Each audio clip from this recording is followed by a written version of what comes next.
Okay, so you're with me? You don't have to, I mean, this is from the last week here, so you should be logged in like this. Yeah, that's where we are now. I mean, I am. Okay, good. So let me begin here today's topic. So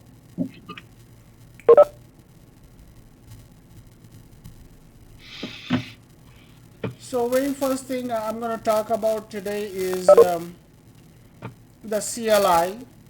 So this line here, whatever you're going to type here, the commands and everything, is called CLI. Okay, command line interface.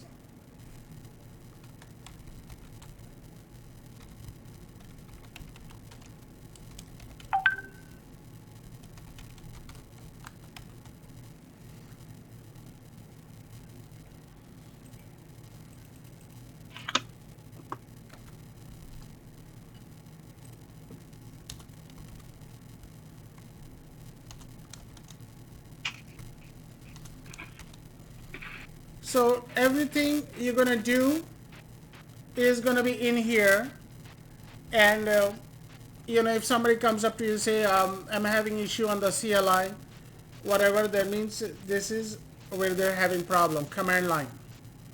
Okay, so let me just capture this here.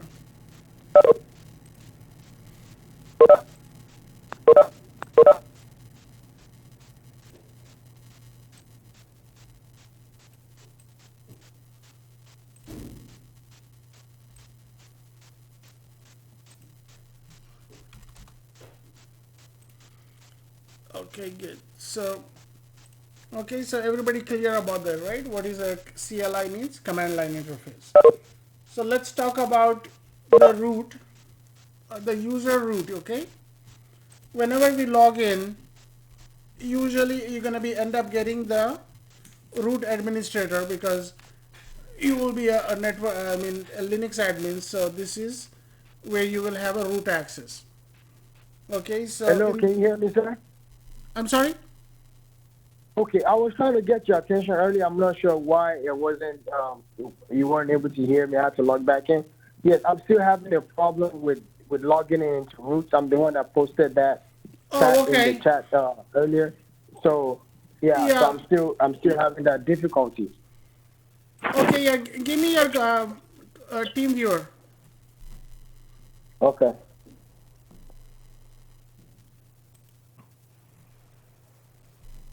it's 469-184-115.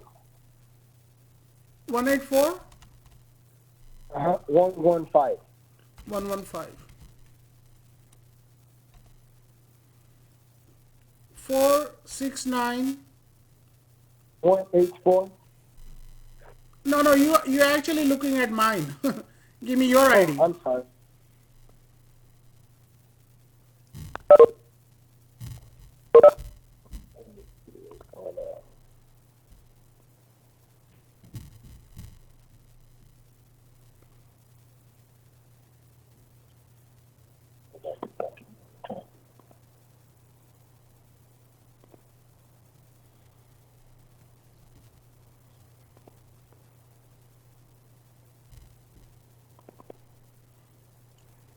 You have the ID yet? Okay, yeah, I have it. It's 469 Okay. 209 Mm-hmm. 539, Okay. and the password is 4 lowercase x Okay. 4 Okay. UI 9. Okay. Okay. So I have a connection here. So let me take a look here.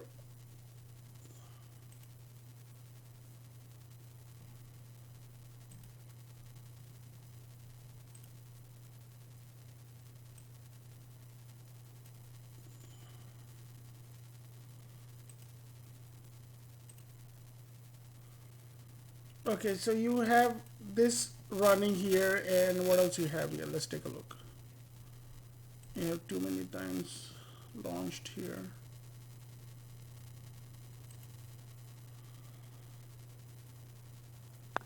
Okay. Didn't didn't you make a clone of this? You didn't have the chance last time. No, I didn't make it close. Last time I did, I was following the what do you call that you have in the course website.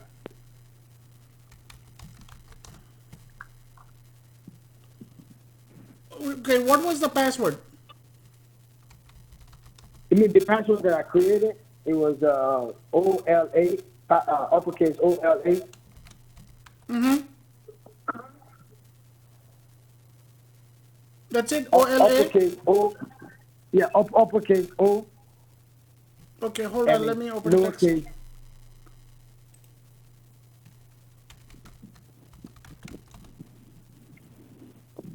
OLA. Okay, go ahead.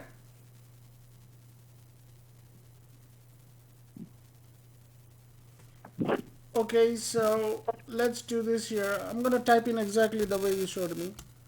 Uppercase Okay. OLATUNDE 1981. It's working.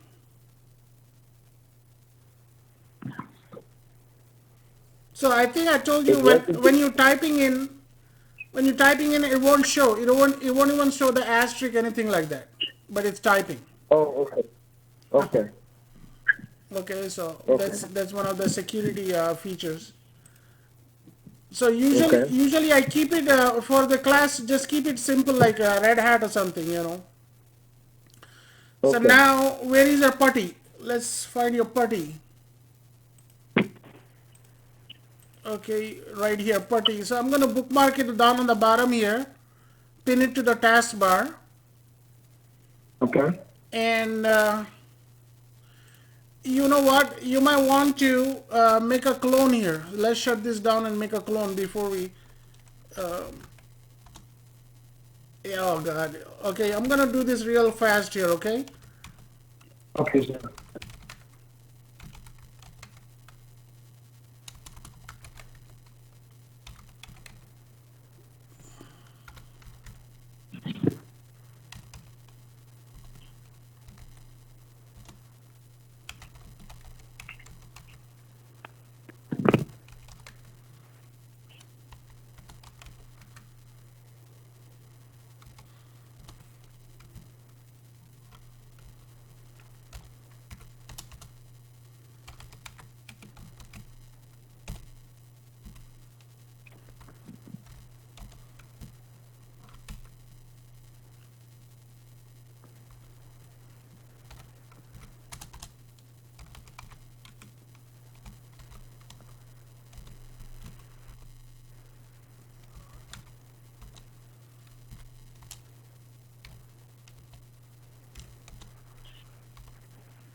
So you right click on this and clone, and then we're gonna name it practice. I Okay. got I got disconnected. So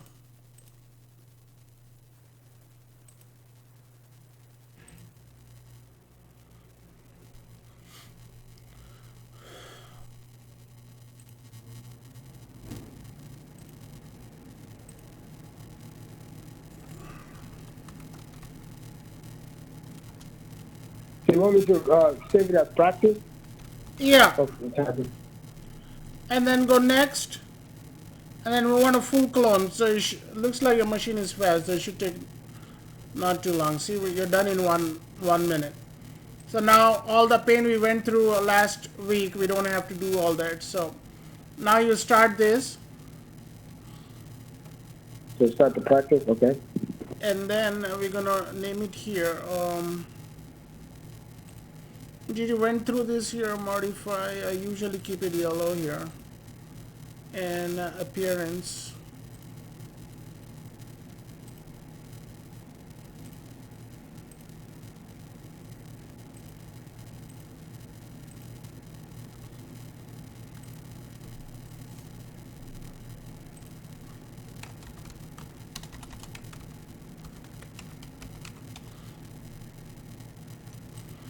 So you do root, all lowercase.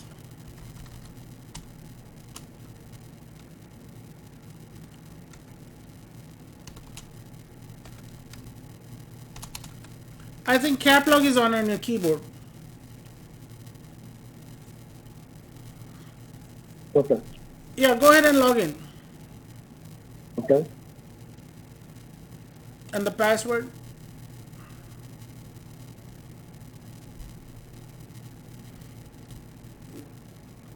It's still saying login incorrect. Yeah, yeah, you must be typing wrong. So go ahead and type it again. Just type root, enter. And here, no, why you gave space there? But anyway, yeah. Make sure you just typing it once here, okay? You're not going to see anything. Okay.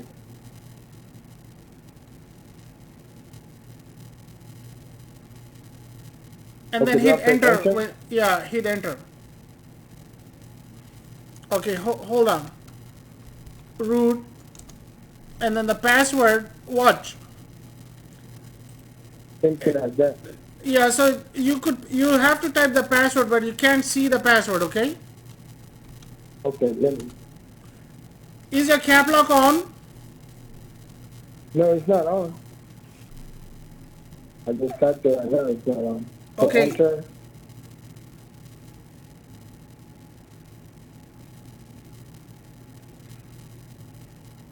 Did you type the password? Yeah, I just typed in the password. Yes, sir. And hit enter. Okay, you're in. Okay. Okay, so here's the thing here. You won't be able to see the password, or the cursor is going to blink or move. Okay. So what I'm going to do is we need the IP address for ENP0S3, and the IP is 192.168.56.103.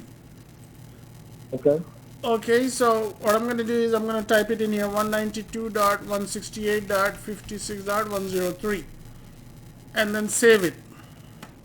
Okay. Okay, so next time you come here and launch putty here, make sure this is running in the background. Okay.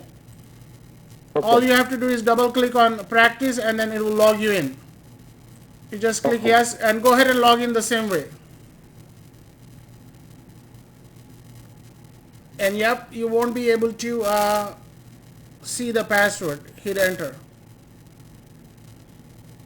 Okay, now actually this time around you could actually copy and paste it in here. Okay, even the password you could like right click and it will paste it for you in here. That's why we're going to use putty. Okay. Okay, so I think you're caught up here, so I'm going to disconnect and let's continue. Thank you, sir. All right, no problem. So now the user root is the, okay, so here's the thing here. Everything in Linux is lowercase, and there is no grammar or anything like that, okay? Under further notice, all the commands are lowercase. So if you type uppercase root, it's not going to work. It will never take it, okay? So root is what is root? Root is a name of an administrator, okay? Did you just stop talking, or I can't hear you? No, I did not. Anybody else is having problem?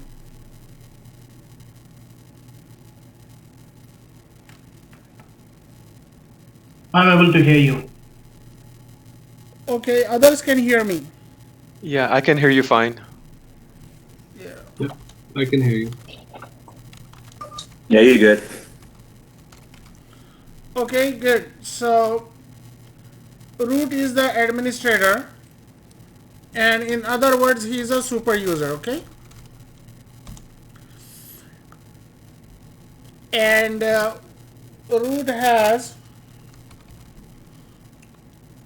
root user has a full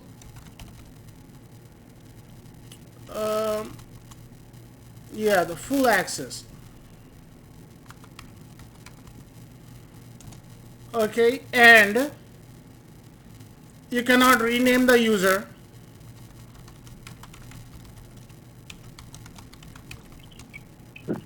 Okay, and I've been in IT for a while here. Normally, you don't never share the password for root, okay? Or any password. If you have any passwords, never share with anybody, even with your boss. Does anybody hear me? I could hear you, but can you hear me?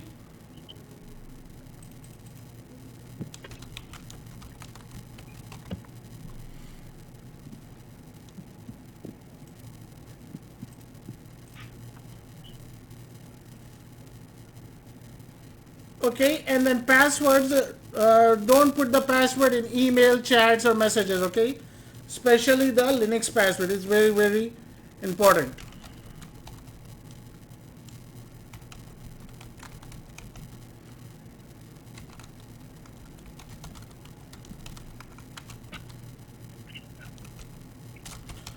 I still don't hear anything.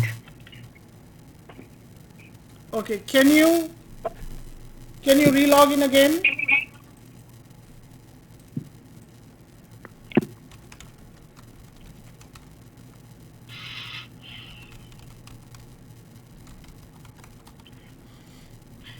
Okay, let me try.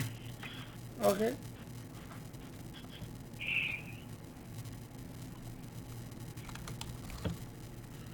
All right, good. So now we learned what is root here, right? Root is the name of the administrator, okay? So now go ahead and type on your command line, type pwd and hit enter. Okay, I'll talk about the command in a minute here, but let's talk about what this is. The output, when you type in something here, this is a output here, but I'll talk about output in a minute also. So when you see /root, okay, so what is this? /root is a, whenever you log into the system, this is a root user home directory. Okay, now I hear you. Root user home directory, or a landing page, I would say. Landing, root user home directory, or landing space.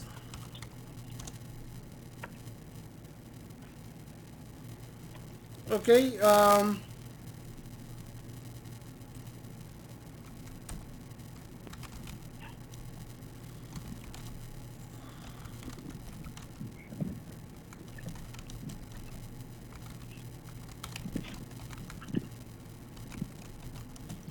okay, so whenever you log into the Windows environment, you get your own profile, right? You could have more than one profile in Windows. You could log in. If I log in as Zafar, then I would have my own desktop and all that. This is what it is. Okay, it's all in black window. And then there is one more slash. There is a slash before root here. Okay, this is also called root. Okay, so we are gonna deal with three roots here. This is a root directory, and this is where this is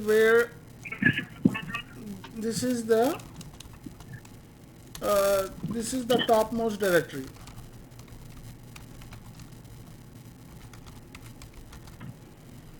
Okay, good.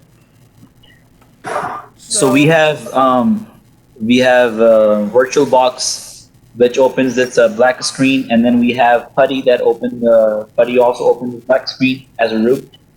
Yeah.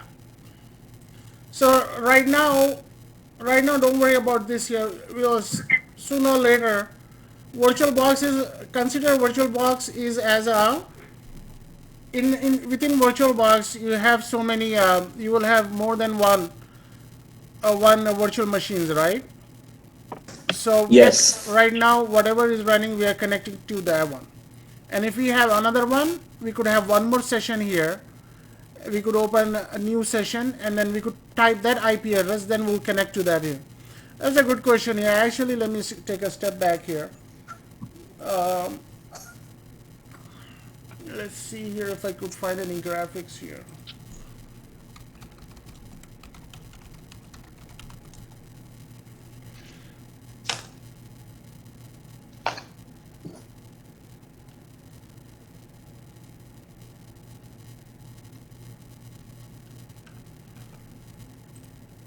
So let me do this here. This is my other class here. So what I have here is, okay, so we are just starting in the VirtualBox here, right? We have only two, Red Hat 1 and 2 here, and whichever one is running I could connect to that, okay, using the PuTTY here. So for example, if I have one more thing here running,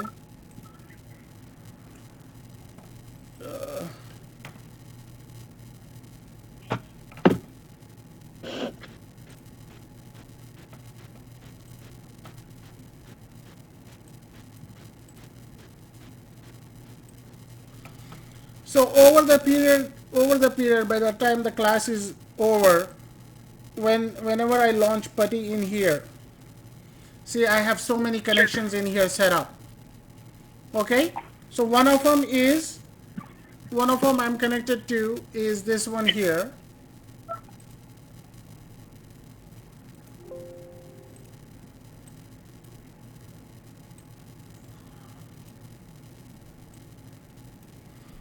So let me log in here. Okay, so I'm connected to one server. Okay, now what I'm gonna do is I'm gonna bring up another server here, and let me bring this back up here.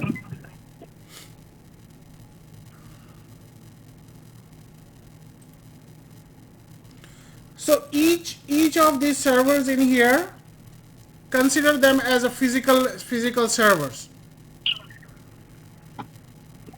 So I'm going to show the picture of a data center, and I'll tell you how many servers you're going to be dealing with.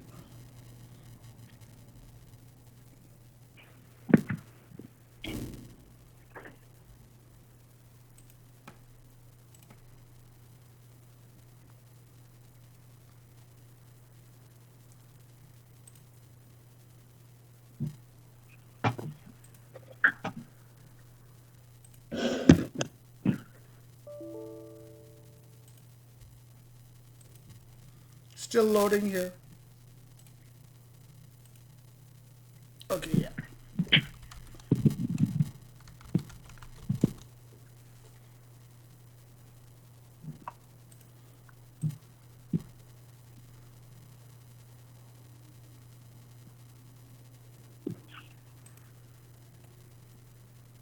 Come on.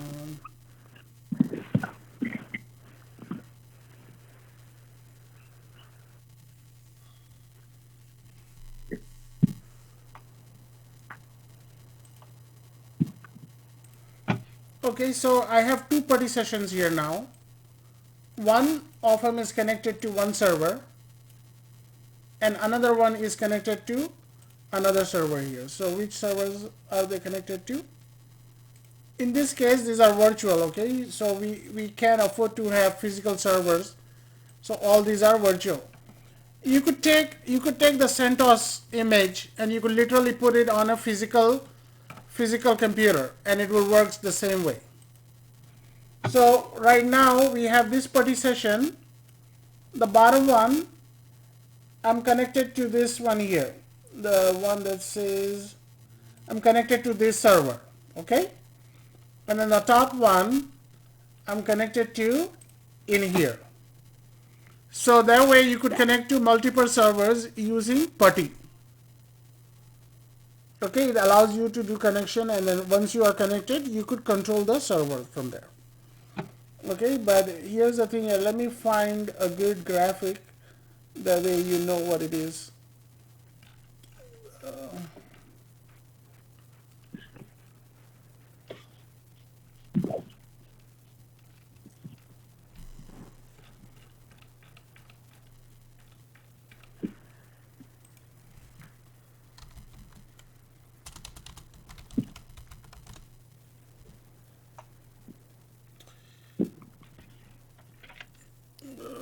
Come on, come on, come on, come on.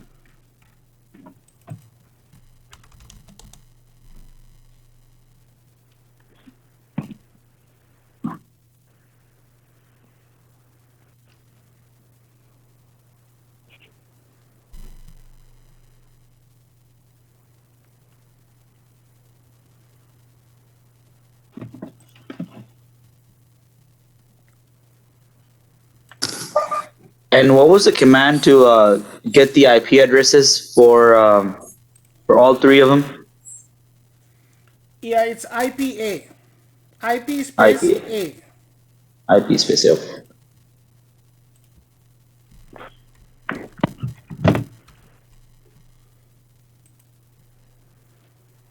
So what I'm gonna do is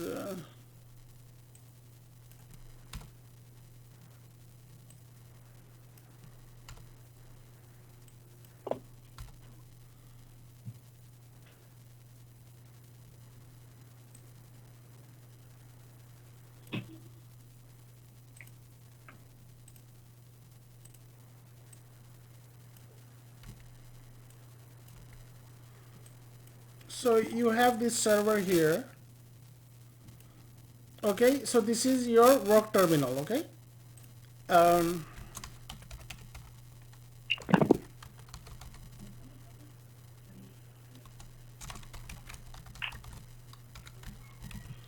okay, so this is the administrator computer, and then what is happening here is you have like thousands of these uh,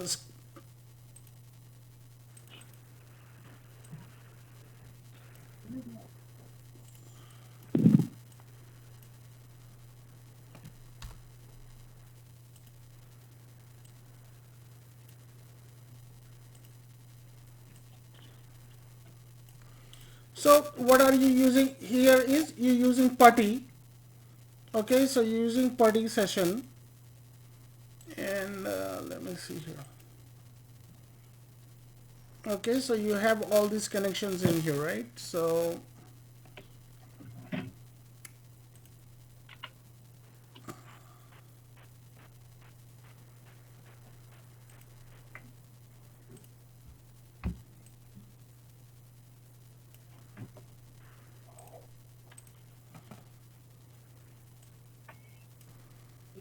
oh god.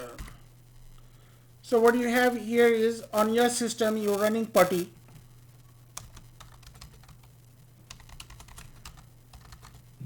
Okay, and then each time what you do is you're launching the PuTTY session, and then you could connect to each server there. Okay, so this is what the game is about.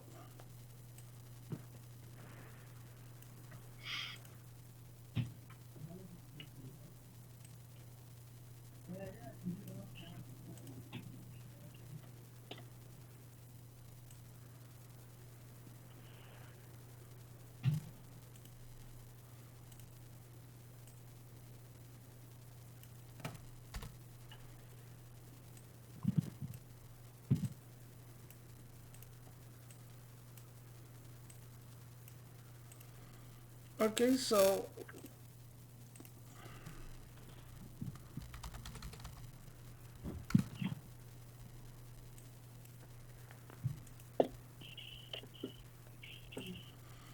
okay, all right, so we are here for next 4 months, so you're gonna learn a lot. So administrator, he's using PuTTY, and from there he's gonna connect to all these servers here. Okay, would that explain, is that helpful for you?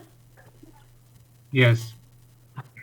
Yes, very. So now I understand. Like now you put the IP address from there to everything Yeah, connected. It each is. each session gets their each server has their own IP address. It's like a fingerprint, and then based on that, the system will connect. So Yeah, that helps. yeah, okay, good. I'm glad it's somebody brought that up, and then it's clear now.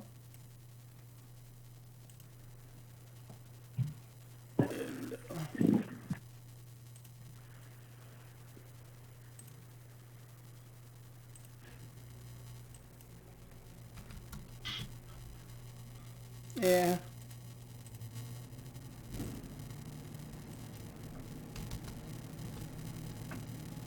yeah, it's still ugly there, but let's see here.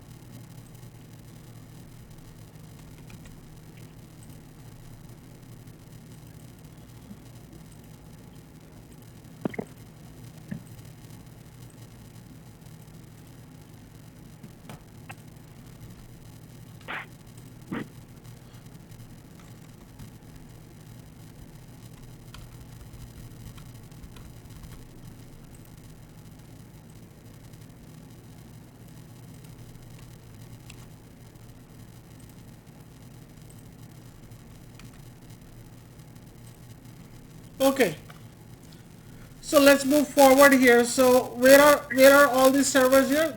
All these servers are going to be data center. It could be far away location, and you see thousands and thousands of computers are in here. Okay, and to connect using them, almost every place they're using party. All right, yeah, this is a good picture here.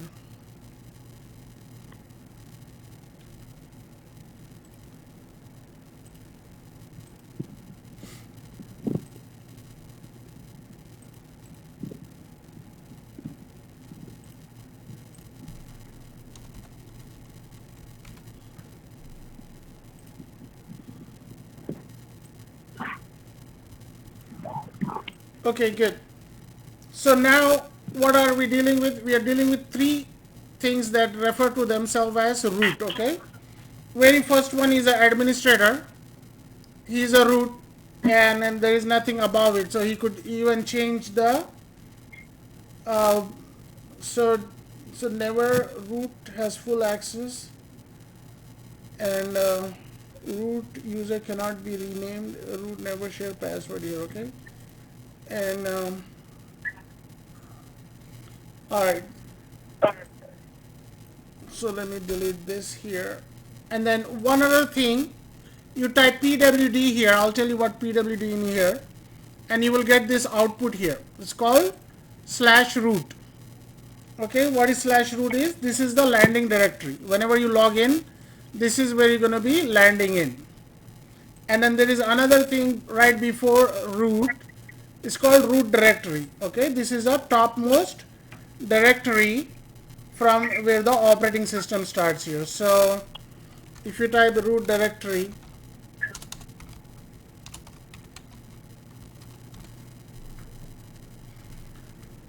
it's like a tree.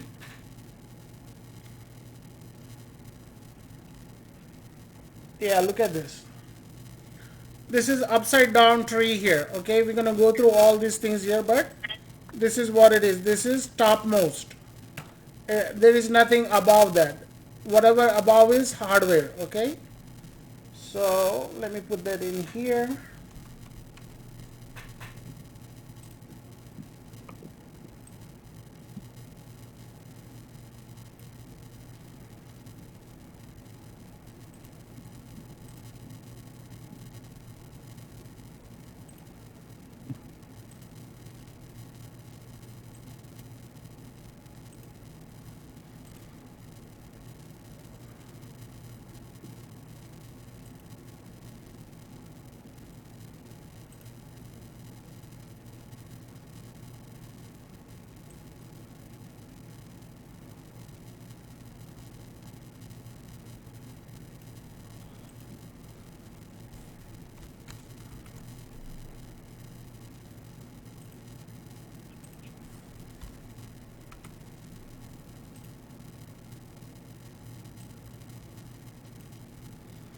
So the topmost directory is root here. So we dealt with three things that refer to themselves as root: a user, root user home directory is root, and then the topmost directory where the operating system starts is also root. Okay, good.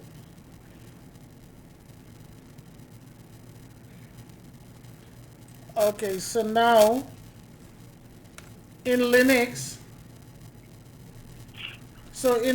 we deal with two things here. Okay, very first thing is file. We deal with file is equal to file. Okay, and then the folder or the directory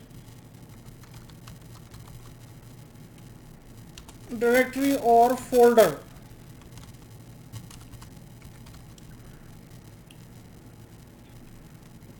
When I refer to a directory, it means folder here. Okay, everybody know what folder is, right?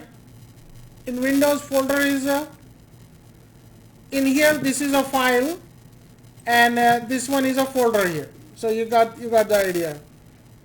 Okay, but Linux,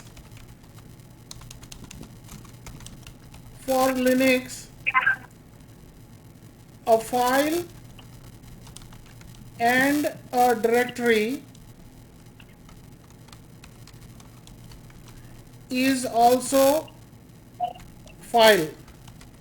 Okay, Linux handles the file and directory as a file. So for Linux, a file is a file and a directory is also a file. Okay, so remember that. You will get a clear picture little later on, maybe like a month from now, of what I meant by this here. Okay, we'll come back and refresh this again. Okay, so let's start doing some commands here. Okay, so on the dark screen, go ahead and type pwd and hit enter.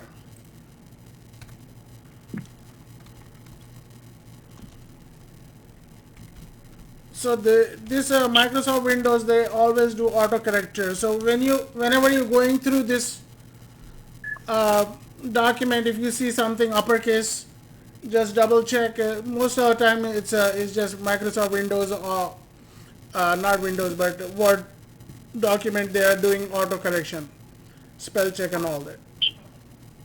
So what is pwd? Pwd is a command. It prints the print working directory. So when you type pwd, it gives the output root. Okay.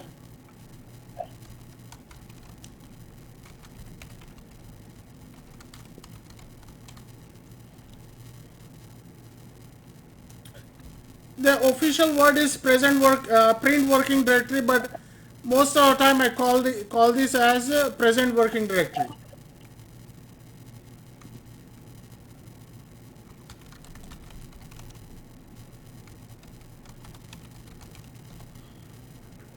Okay, so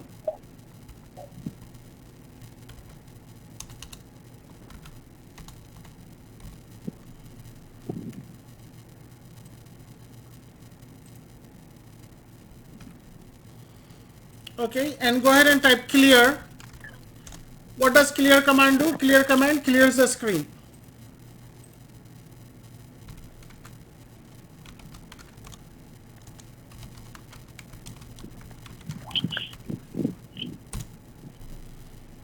Okay, everybody with me so far?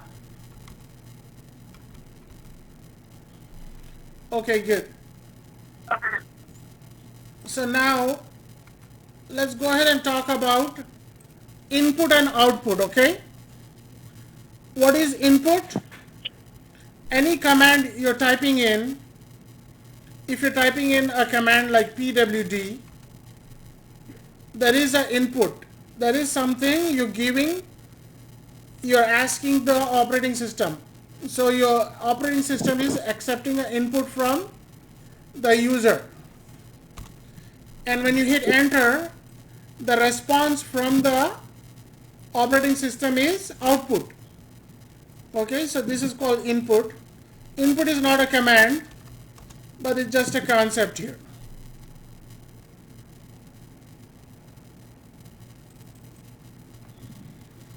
So this is input, and output is the result of the command.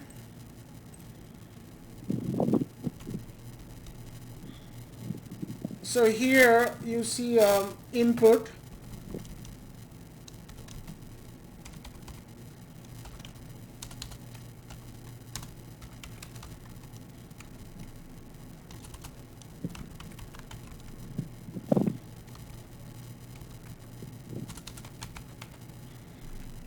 Okay, and okay, so you're putting input command to operating system, okay, and the output is the response from operating system.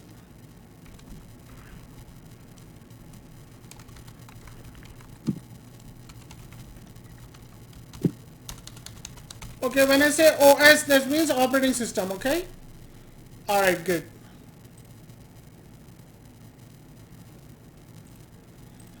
So now there's something in the background here. I'm going to close this.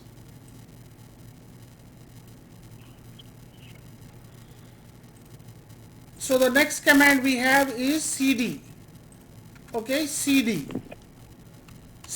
and space, and then I'm going to go to the directory here. Before root, above root, there is a directory also called /root, right? I want to go into the /root here. So I type cd and a slash. That's it, nothing else. And hit enter. Okay, what happened now is you could see it has changed the directory and it went into the cd directory, the root directory. So so the point is not going into the root directory. The point is to explain you that you could change the directory with the cd command.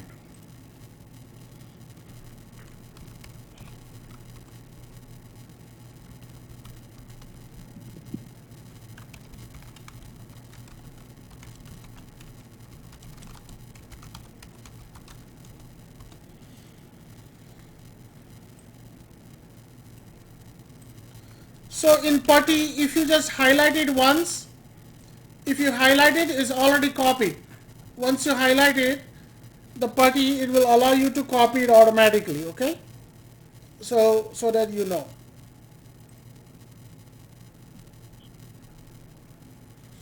Okay, and if you simply type cd and hit enter,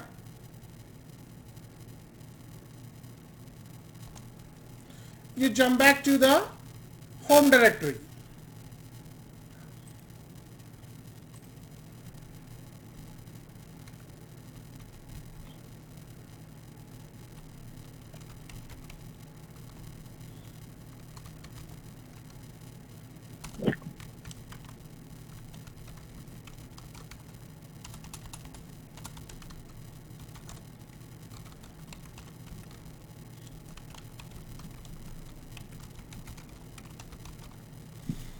Okay, so the built-in function for cd, and if you don't have anything against it, then it will just bring you back to your home directory. Okay, it's going to be a little confusing, but ask me questions as we go along.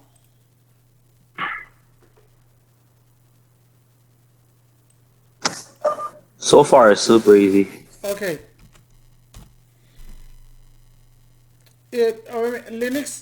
Linux is very easy, believe me, compared to Windows. Yeah, maybe not for everybody. So yeah, keep going. Do you have Windows experience? Do I have Windows? Yeah. Okay, so I'll guarantee you're gonna start hating Windows in 4 months. Sure. Okay, so All right, now let's see here what else. Okay, so now what I'm going to do is I'm going to type ls and hit enter.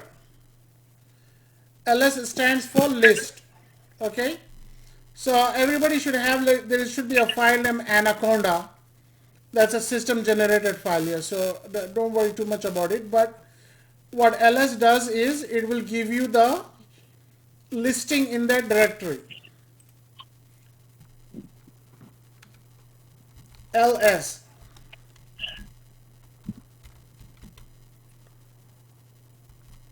So what this command does is, this command, you know, I should do indentation here.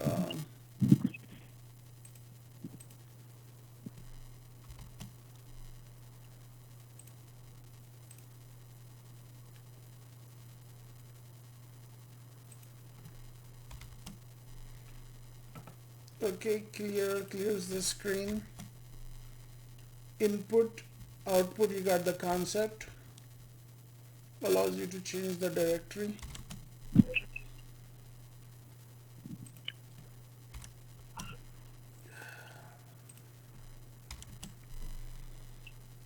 Okay, so the ls command, this command lists the content of the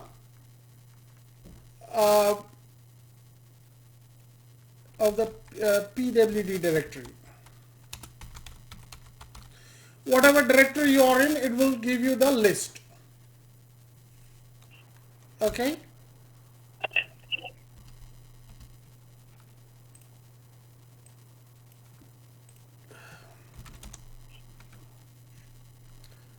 So there is another command associated with ls. You type ls space -l. Okay, -l is a switch that tells you the long list. Okay, so what is it giving you is, here you have the file name, which is this file here, but it's giving you a lot of attributes associated with the file. Okay, it's called long list.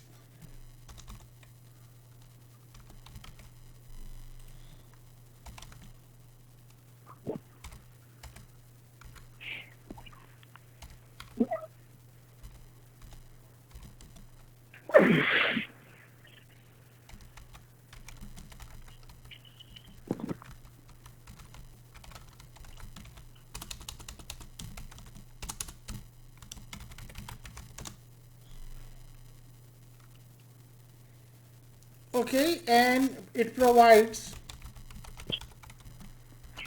the details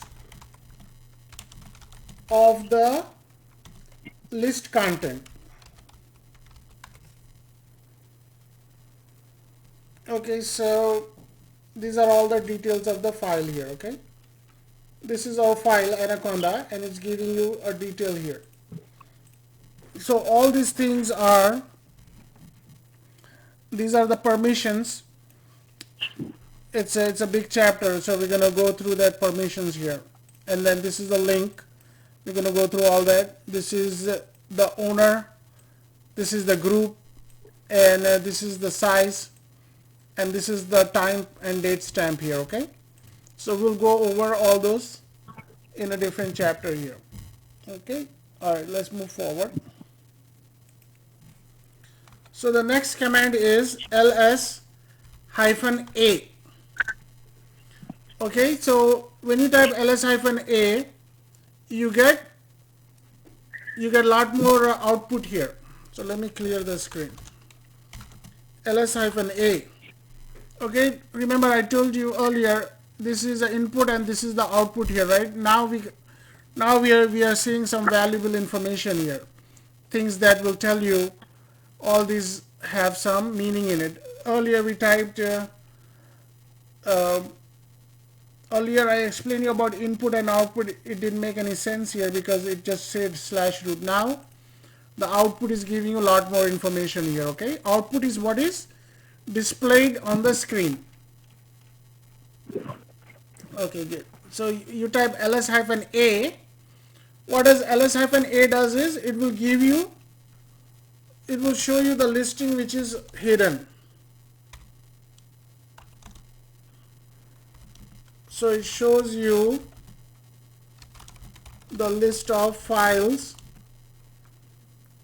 as well as hidden files.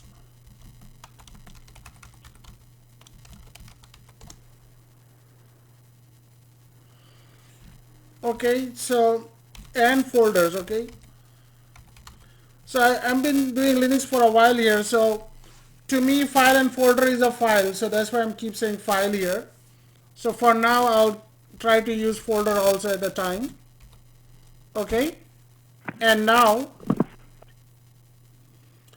and how do you know something is hidden here? So hidden file or folder starts with a period. Okay, if it's a hidden file or folder, it starts with period. So if you take a good notice here, this one doesn't have a period in front of it, but others do. There's a period here, period here, and all these are hidden files here.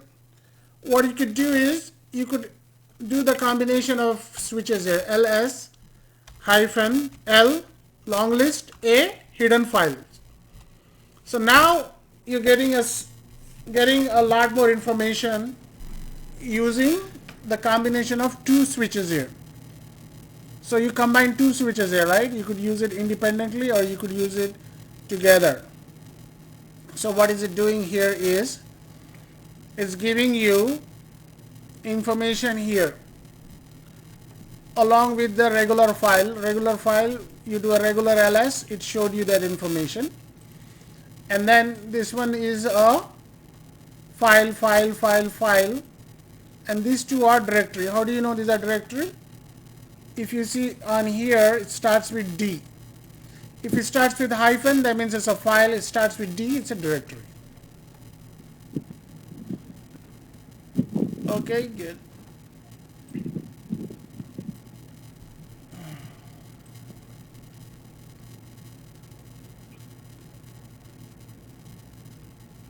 Please, Zafar, can you explain this single purple dot versus double purple dots? I probably have to wait for that. Okay. Yeah. We'll wait for that here. So actually these two are directories. If you see, it starts with D. Okay, I'll explain that in a minute here. Okay, so let's see here. ls-a, let me capture the output.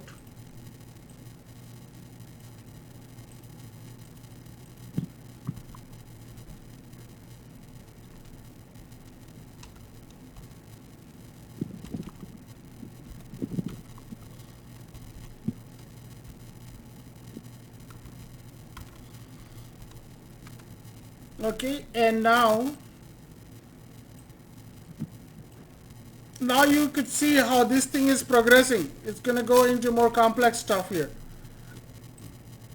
So ls-la. So what it does is it will actually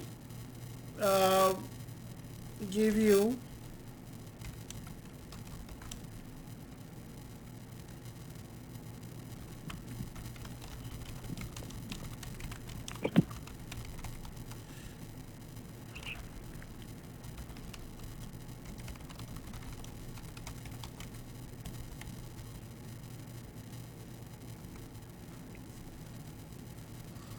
okay, so we are good here.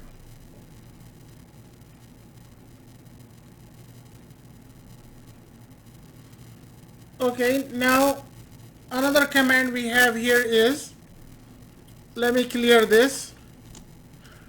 This is a very useful command. I use it all the time. It's called history. If you type history in there, Linux system will keep track of your history. Okay, so far we have used 40 commands here. Let me show you. This is my one of the other places I'm using here. So if I type history here, so this one is keeping a history so far, 232 commands here. So it keeps the history of all the activity you're doing in here. Okay, so this is a very good command to use here. Let me see if I type history here. So over here I have over 1,000.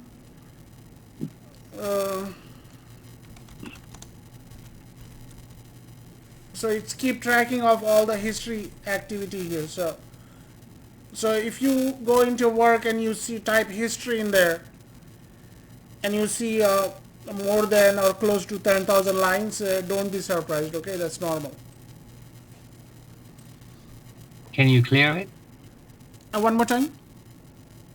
Can you clear the history? Oh yeah, you could definitely clear the history, but I wouldn't recommend. Okay, all right. This is where. Okay, here's the thing, you guys. You must be a Red Hat, but every company has. So here's the difference between there are three things: Red Hat, White Hat, and Black Hats. Okay, people like you and me are trying to make a living. We are all Red Hats. Okay, no matter which operating system you use, Red Hats. And White Hats, uh, all organizations, big or small, anybody who's over 1,000, they have a infosec. Infosec, it's called information security. Those are White Hats. Those are actually hackers sitting inside the company, paid by the company to check in the activity for people like us. And they are there. They could be watching right now. And the Black Hats are the ones you know of hackers in the real world. So you could definitely clear all this here. I'll show you in administration where you could go and clear the history and all that here. Okay, but that's a very good question. You could definitely do all those things. In fact, you could. There are a lot of things with Linux you could do. Well, if you want to become a hacker, you have to know the Linux, Kali Linux and all this. There are some distribution of Linux that are out there that will help you hack into almost anything these days. Cell phones, um, Ring or whatever, those things. All those are running in Linux, right? So it will help you, but I'm not at that level now. But yeah, you could definitely clear the history. But most of the time, you go into somebody else's history and see what they are doing, the activity. Okay, so if you want to run a command here, like a command, if you want to run a command like command number 34 here, and sometimes this is going to get bigger commands here. Okay, so if you want to run a command number 34, all you have to do is exclamation and type number 34. Okay, before that, hold on, let me copy this here.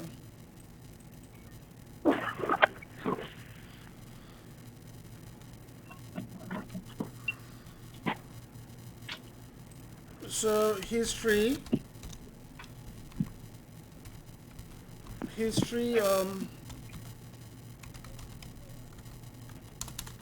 displays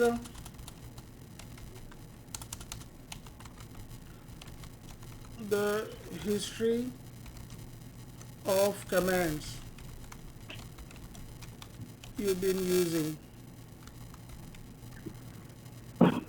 Okay, and let me just copy this here.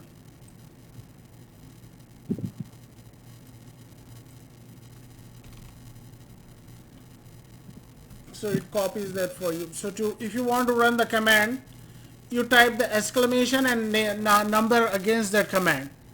Okay, so number 34 is ls-l. Okay, so when I hit enter, it will actually tell you what the command it ran, and it will give you the output. Okay, if you type clear, if you want to run clear number 39, if you want to run number 39, right? Exclamation 39, and I know that one is going to clear the screen. So see, it cleared the screen.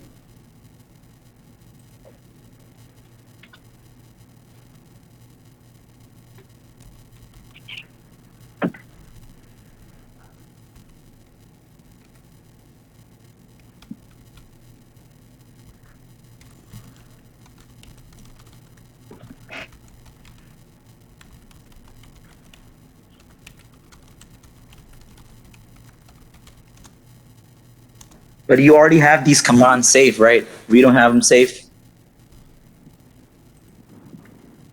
What do you mean safe? Like if I run this command, will it go through like exclamation point 39? Yeah, whatever your command is, look whatever command you have typed in, pick a command here.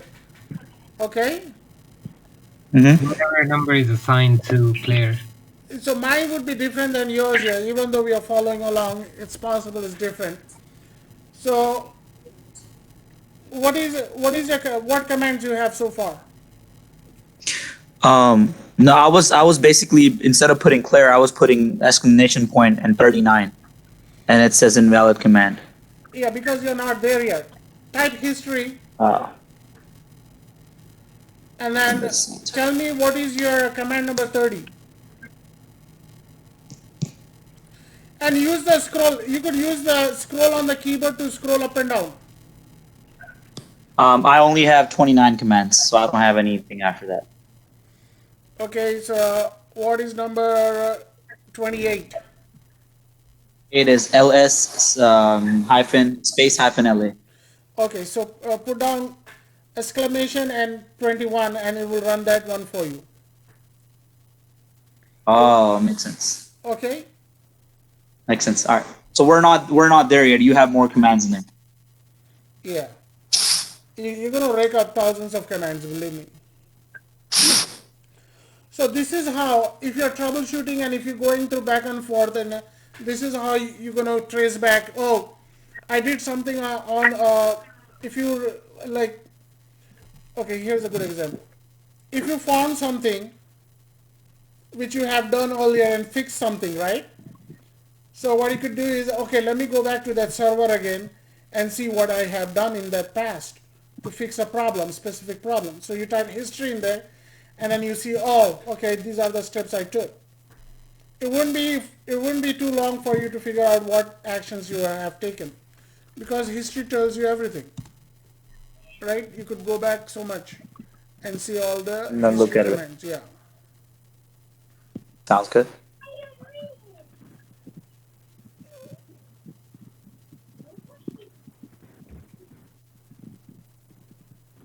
Okay, now let's run multiple commands.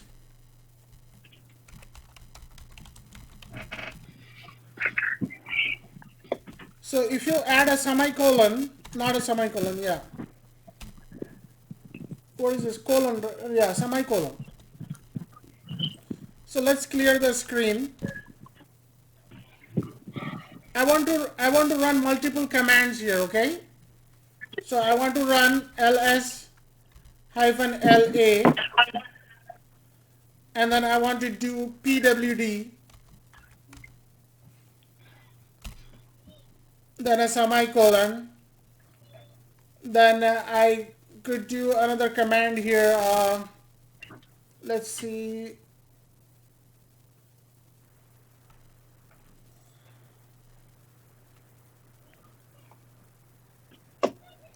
Okay, let's do this here. Let's do these two commands, ls hyphen la and then pwd, okay? And I hit enter here. So what it did was it ran the first command, and then after that it ran the second command here. Second command is, this is what we have here as a second command. So if you want to add like 3 commands here,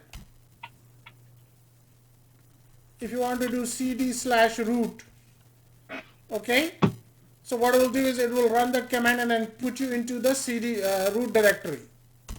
See,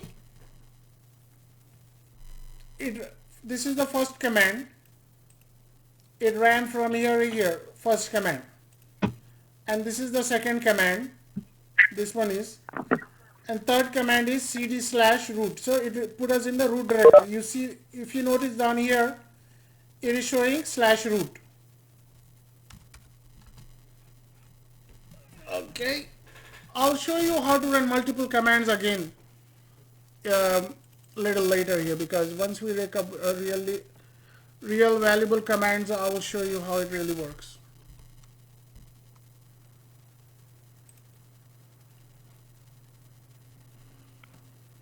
Okay, so I'm going to clear the screen.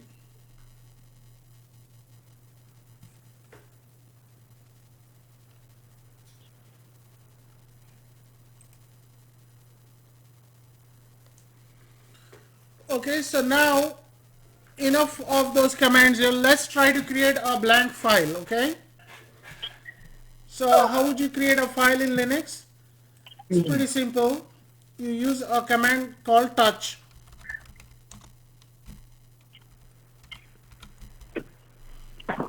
Okay, so if I type touch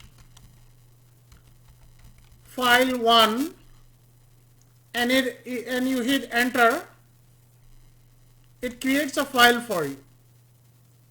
It's not going to show you. So what is the command to see if the file has been created?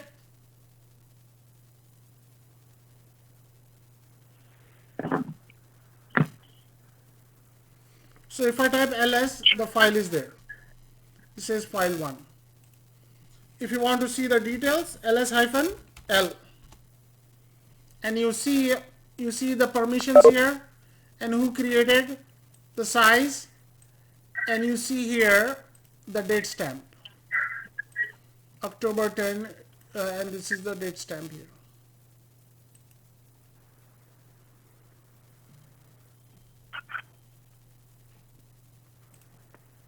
So what does the 0 mean?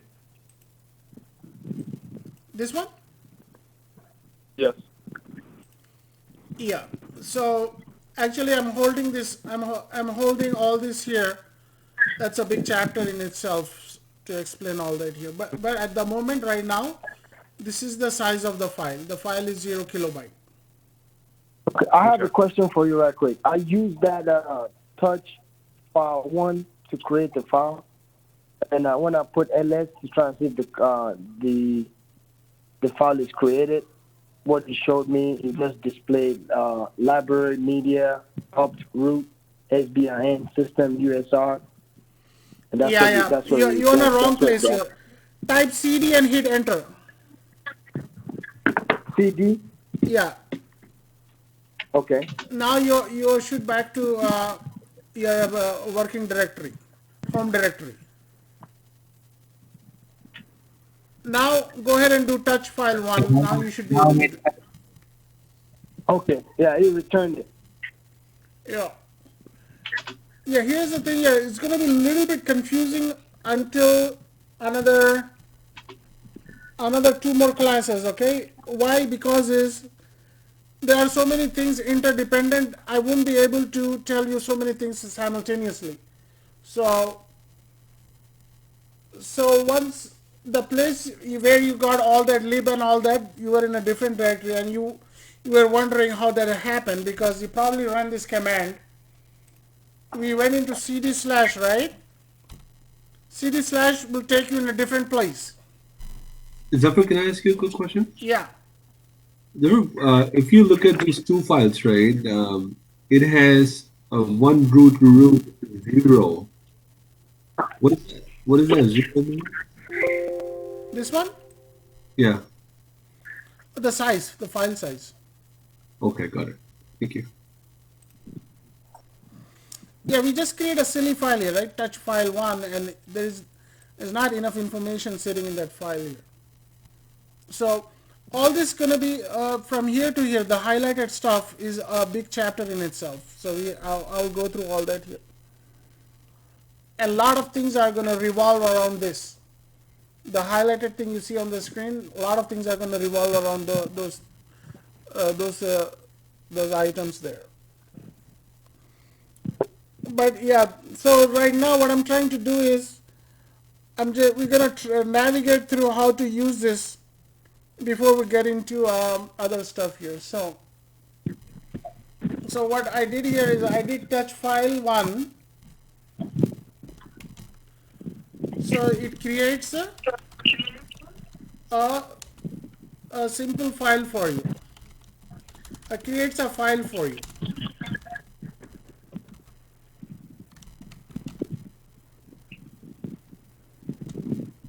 Okay, and let me copy that.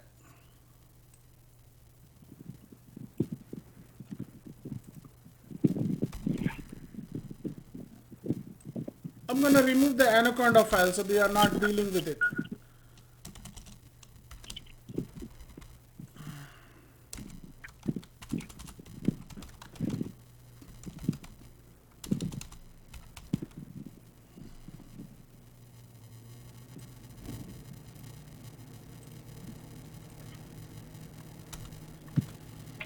Now, if you want to create multiple files, I'm going to clear the screen. I want to create multiple files, right? I'm going to say touch file 2, file 3, file 4, and I'll hit enter. I didn't get any error message, so it must have created it. If I do ls, it will give me output. If I do ls-l, it gives me a lot more information here. All you see is all 3 files were created simultaneously at the same exact time. Okay, so all you have to do is give a space in there to create a file.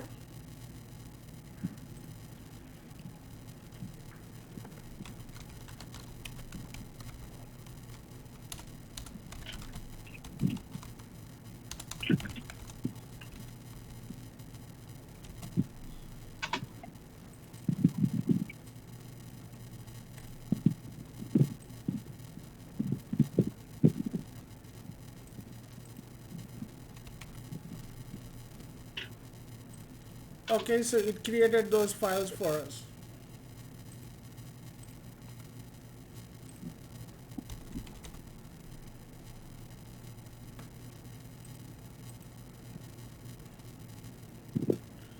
Okay, good. Now we know how to create a file and folder here, right?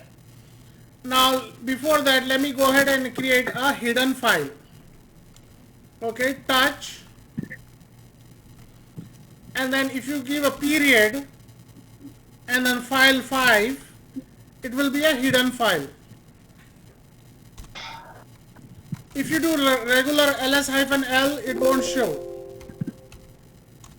See, file number 5 is not showing here, right? So what do you have to do? ls-la. Now you could see the hidden file number 5.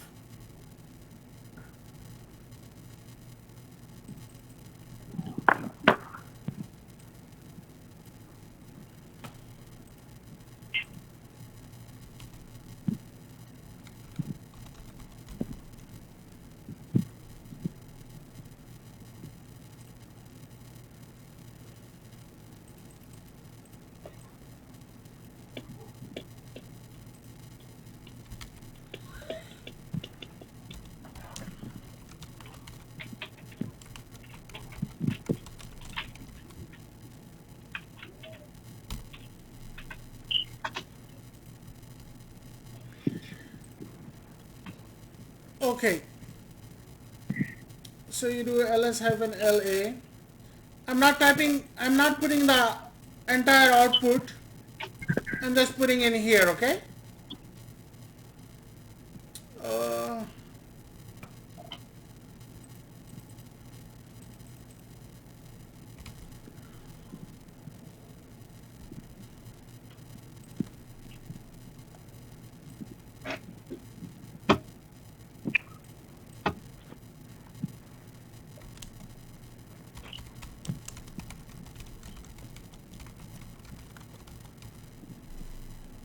Okay, good. Now let's move ahead and let's create a directory here. Okay, so what is the command to create a directory? mkdir or folder. I'm creating a directory called folder 1.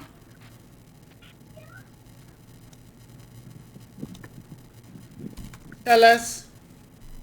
Now the directories are in color. Okay, if you do ls-la-l, you see it starts with D here, right? That means this is a directory and it is in a little bit color here.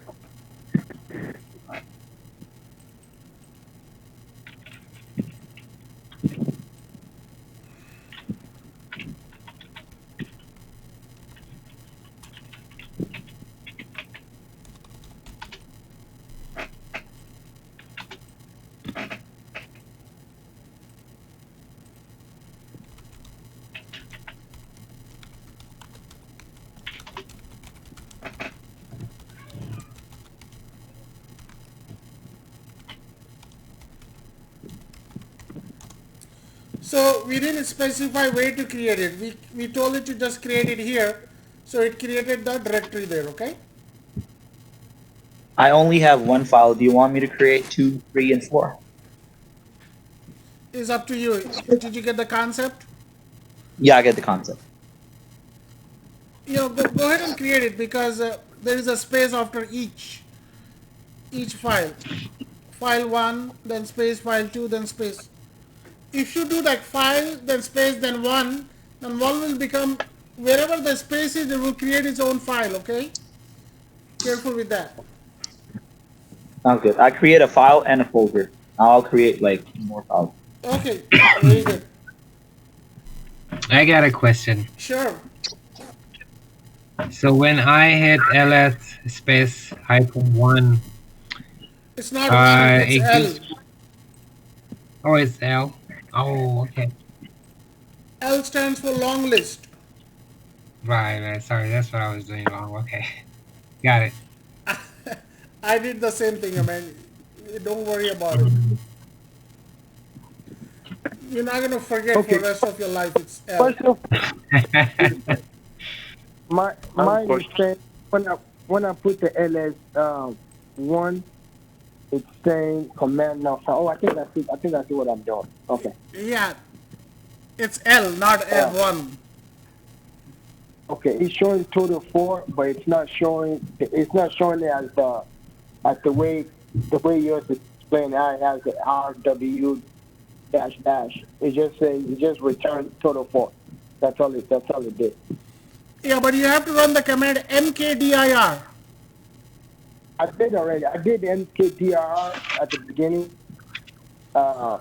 Type MKDR history and tell me what you exactly typed. Okay, let me go up. You could see exactly what you have done there. Okay, yeah, it showed it. I'm sorry. I wasn't. I was looking at it wrong. Yeah, I got it. Yeah. It's showing it exactly the way you have. Yeah. Yeah, it's showing exactly. Now you see how this history could comes in handy, right? Yes, sir. Okay. So I'm going to clear the screen again. And since we create a single folder, we could create a multiple folders, okay? mkdir, folder 2, folder 3, folder 4. Okay? And you do ls-l, you see the folders are there.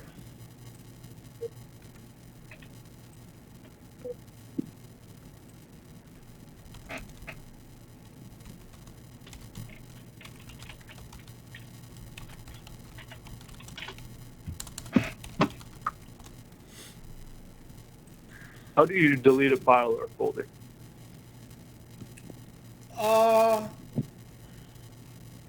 We're not there yet. If you could hang on a little bit, I'm going to tell you in a minute here. That's a good question. Okay, mine is saying that you cannot create directory for folder one file is this. Oh, I think what it is. Okay. So yeah, since I Now you already have have, to give since we already have spaces. okay. You have to give spaces at the same exact place you want it as. Okay.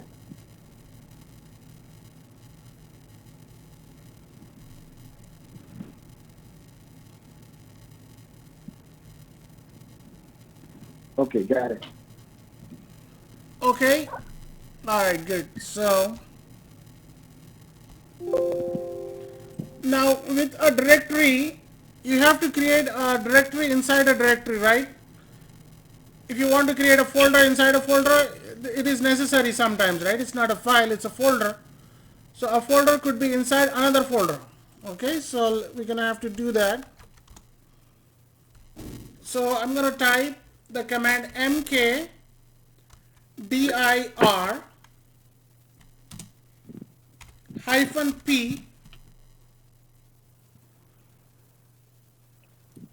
Okay, the switch is p, and I'm gonna type here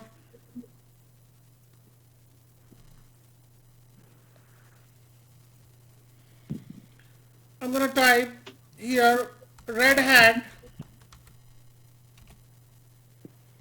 I'm gonna type white hat, and then /black hat. Okay, so what happened here is you're creating a directory name mkdir. Before that here guys, don't hit enter yet.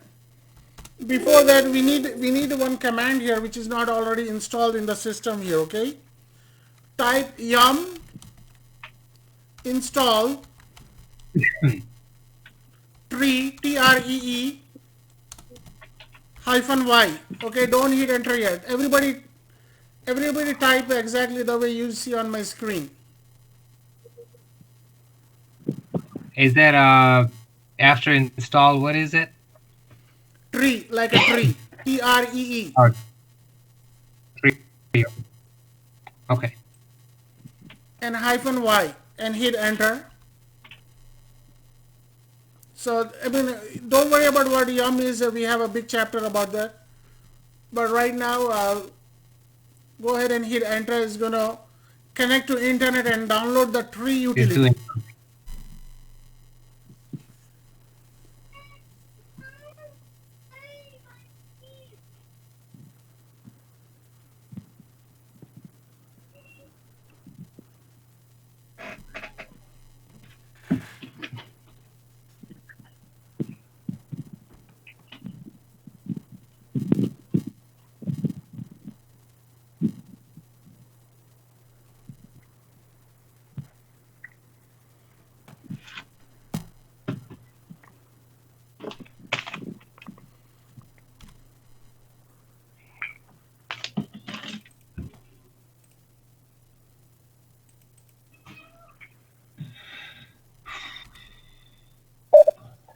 Zafar, how can I switch to the root directory? Is it by sudo? Sudo? Root user sudo, yeah. Sudo. SUDO here I'll type on the screen. It's only for Farouk here. SUDO SU hyphen.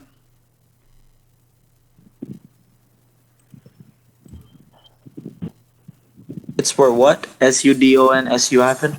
No. I mean, Farouk, he's on a different system here, so it's not for everybody. Oh, okay.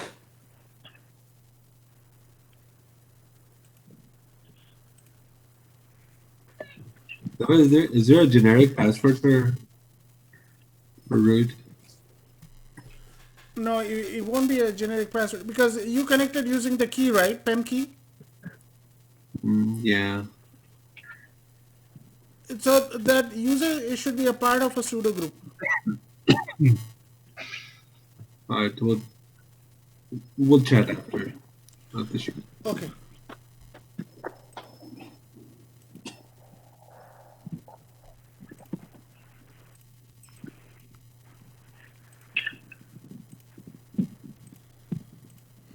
So let me go ahead and clear. So everybody say, you should say installed and then it says complete, right?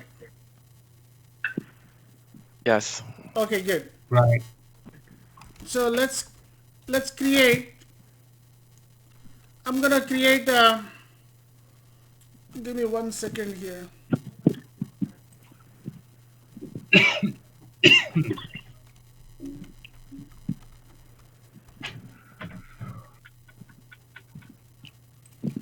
Okay, so I'm gonna create mkdir hyphen p as in puppy.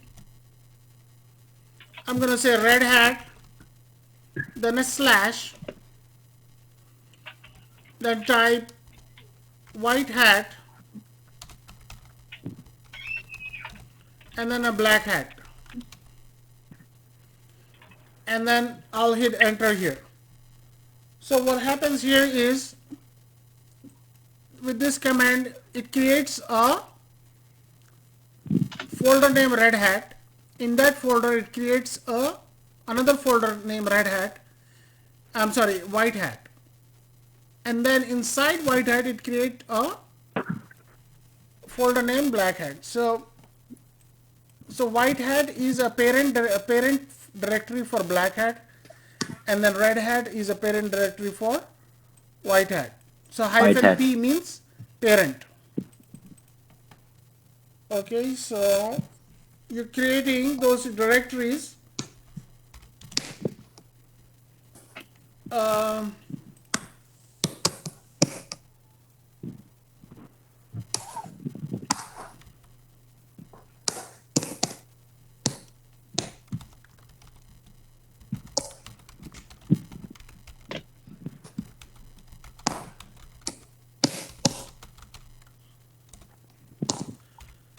Hyphen P means parent directory.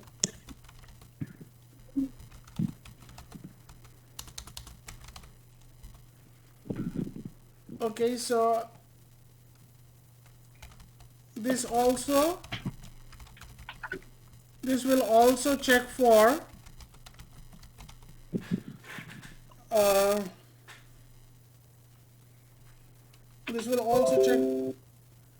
existing directory.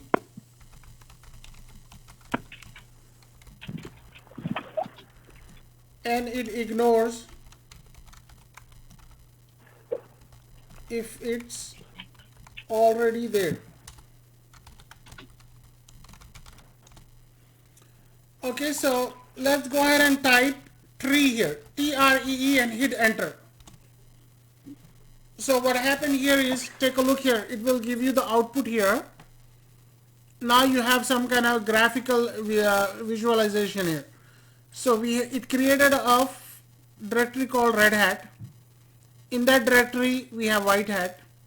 Inside White Hat what we have is Black Hat.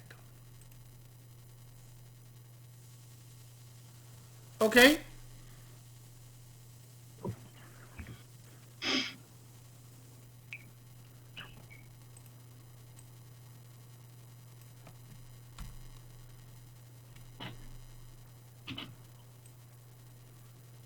Everybody with me?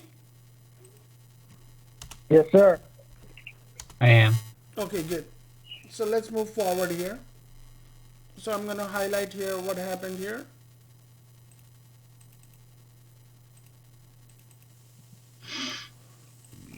So if you do only ls-l, you would just see Red Hat. You won't be able to see anything beyond what's inside Red Hat is White Hat or whatever. Okay, but with the tree command, it will give you some kind of graphical interface here so that you could see. How would how would you see hidden files using tree?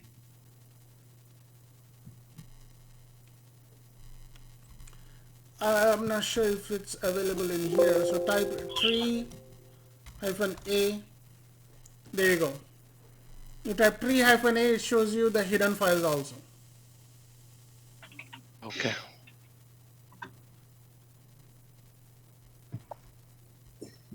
Zafar, when I did the tree, right, gives me um, 3-1.6.0-10 E17X86 underscore 64. What is that command? Right. Share that with you real quick. Which distribution you're running? You got Red Hat or CentOS? CentOS. Yeah, it should work now. I mean, you mean it's already installed? Or you did the installation complete? Yeah, installation is complete. Let me quickly share this with you. I just wanted to understand what this command. Yeah. Let me look at the your Should I tool. send you on a Should I send you on a WhatsApp? Yeah. Yeah.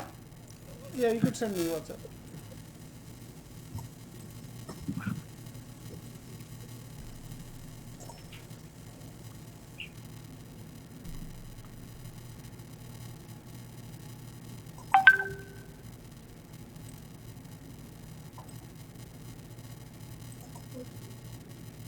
Yeah, it's good that it's installed then.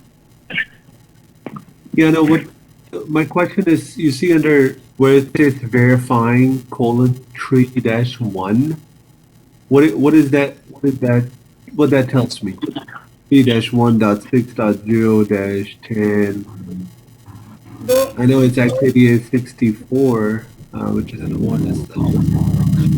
so there is the tree version, releases and all those things.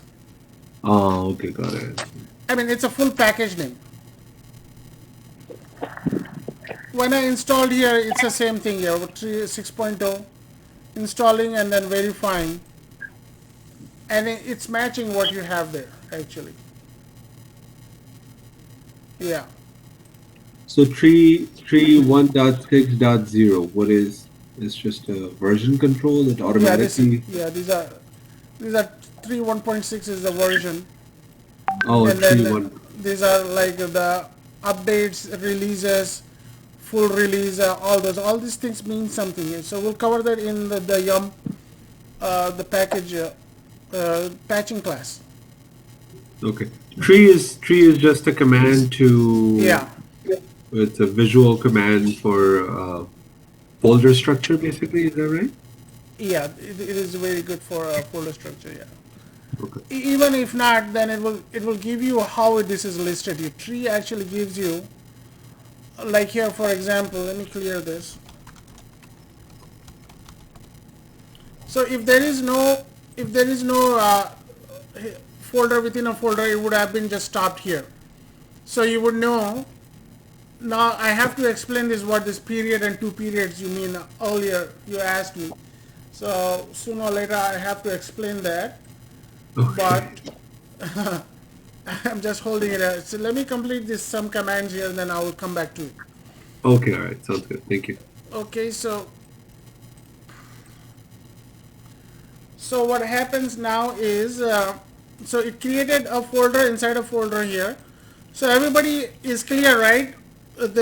For black hat, the parent directory is white hat, and for white hat, the parent directory is red hat. Okay. All right, good. So let's. So what I'm gonna do is now we're gonna use the cd command again in action. So let me clear this. Actually, I'm not gonna clear it. So what I'm gonna do is, I'm here, right? I want to go into the black hat directory. So the command is simple.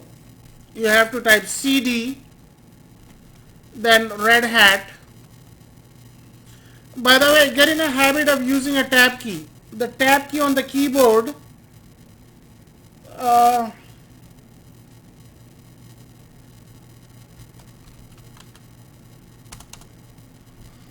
okay, so everybody have this tab key on the keyboard, right?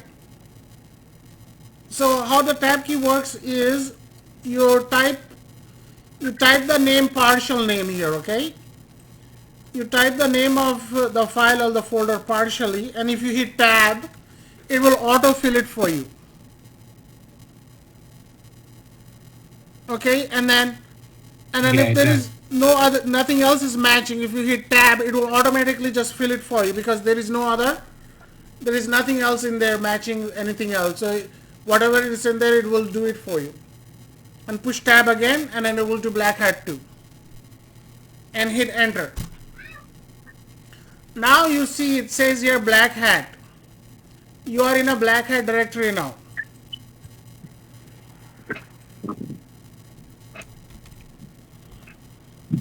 One more time, how do you see what directory you are in? What was the very first command one of the first command I told you guys about? CD, What was that? No, not CD. PWD, yes. EWD. If you type PWD, now you see what your location is. You were here, now you jumped in this directory, this directory, this directory. Okay? Okay, good guy.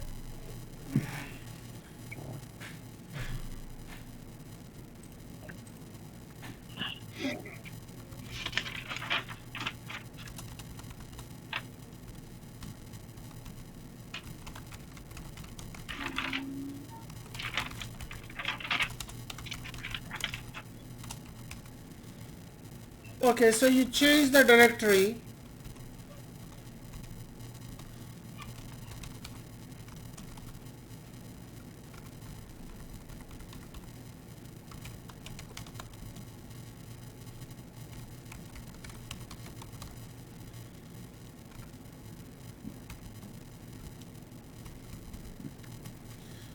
Okay, so now I'm gonna put down here tab key auto completes.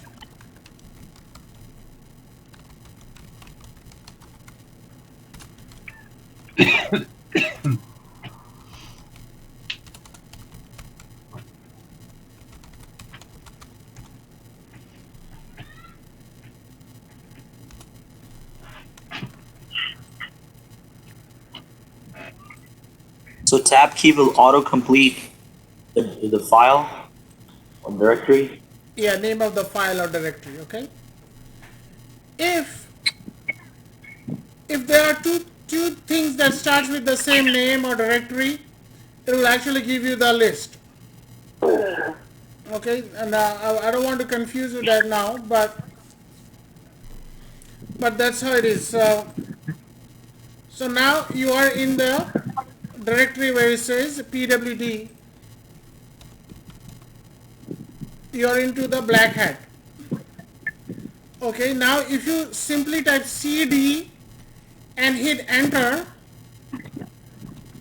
it will take you back to the root directory, to your home directory.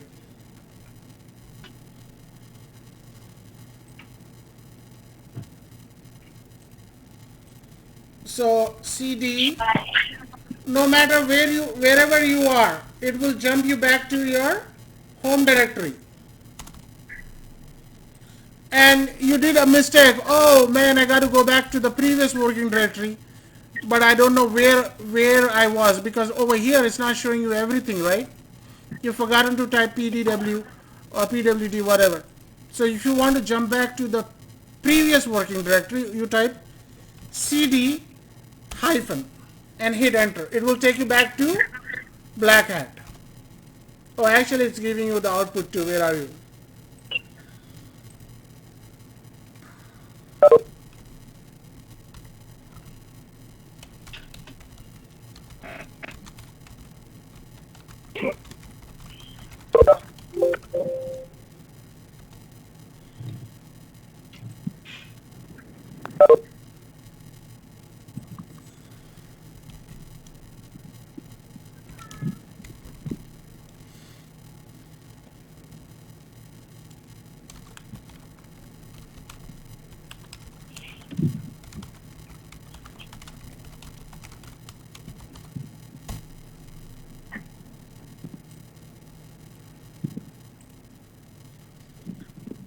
Okay, and then no matter where you are,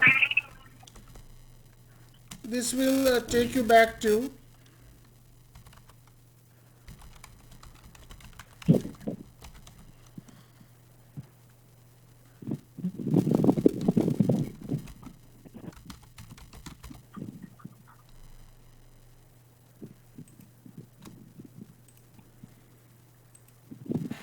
takes you back to the home directory. Okay, good.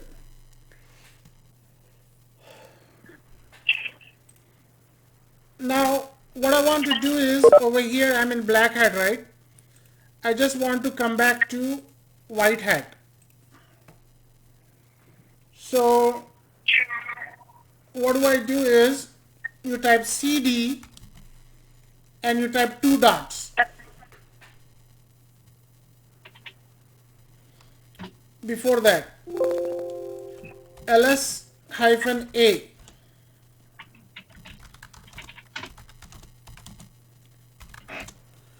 Okay, now I have to explain you what those 2 dots are. ls-la.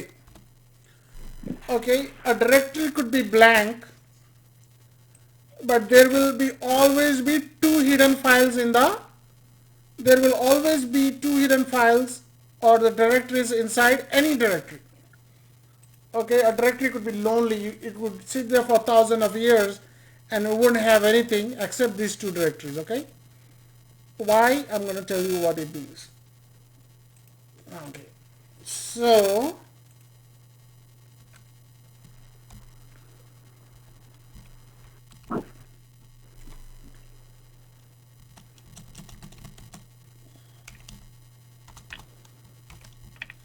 okay, so 2 dot means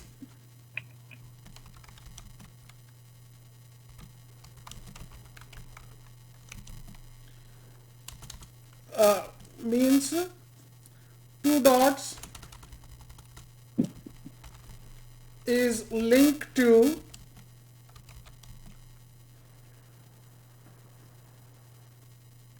2 dots are linked to parent directory.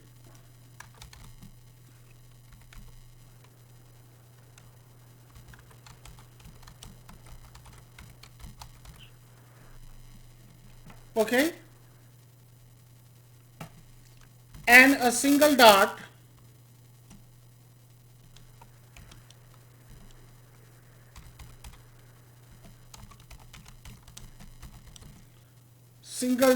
is linked to itself. Okay. Okay, so let's type CD and a dot. Where do you think you're going to go when you type CD and a dot? Looking at the text I just typed here.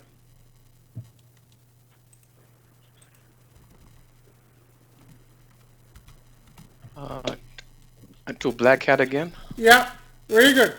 You got it, man. You got the job. Okay, when you hit enter, you stay there because it's a directory itself. You went back, you looped back, and you came back into the black hat directory again. Okay, now if you type CD and 2 dots, what will happen?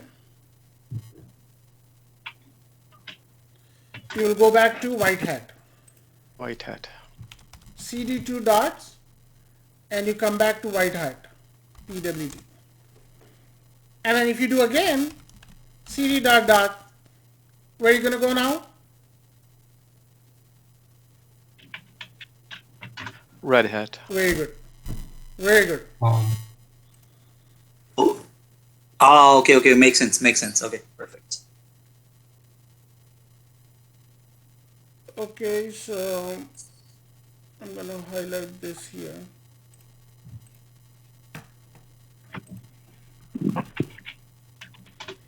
So basically, 2 dots are taking you 1 back, right? Yeah, it is So taking from you black to the hat parent to directory, yeah. parent directory, okay.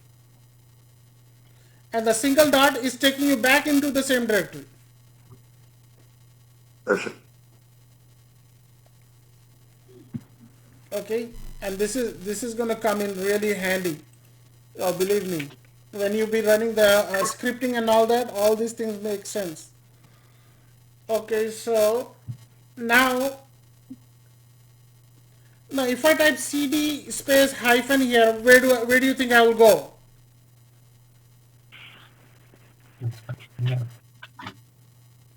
Previous directory.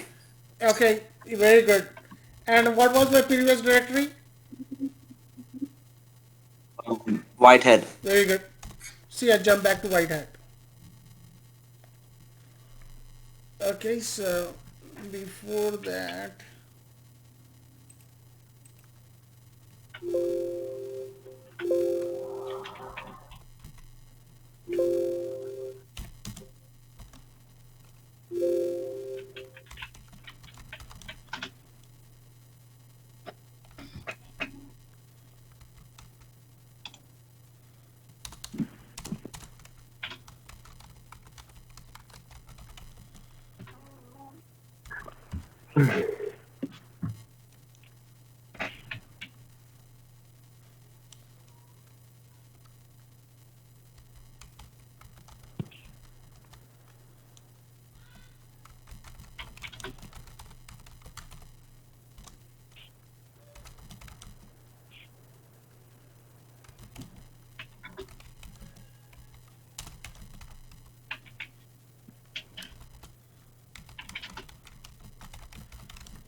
okay, and now I have two dots.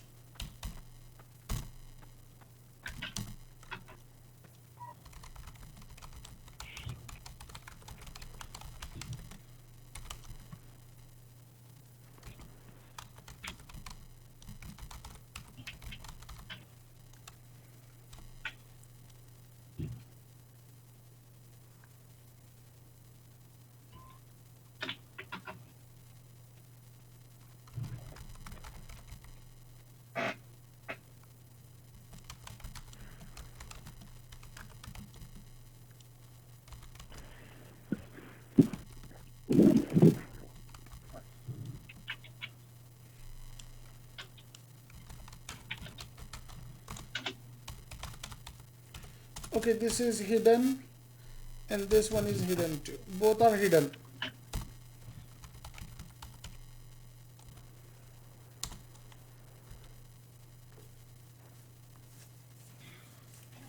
Okay, so now if I do so if I type tree here, over here it says black hat here because from the present working directory it is in the black hat here. Okay, so this is indicating here the period is in the present working directory, you have black hat here. So if you go back to root, type clear and tree, there you go. So if you look at this, Anaconda and all these files are in same level. But then you see white hat is inside red hat and then red hat is inside black hat. And this is the present working directory. What is the present working directory? I'm in root. Okay, so that gives us okay, I'm missing something here, so let me go ahead and type so I'm gonna do cd red hat, white hat, black hat. So I'm gonna clear this. If I type cd dot dot and I hit enter, I go up a directory up here, right? Let me go back in there again. Tree. So if I do a cd dot dot pwd cd dot dot pwd. So I'm in red hat now. Okay, so let me copy this.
So here you are in black hat,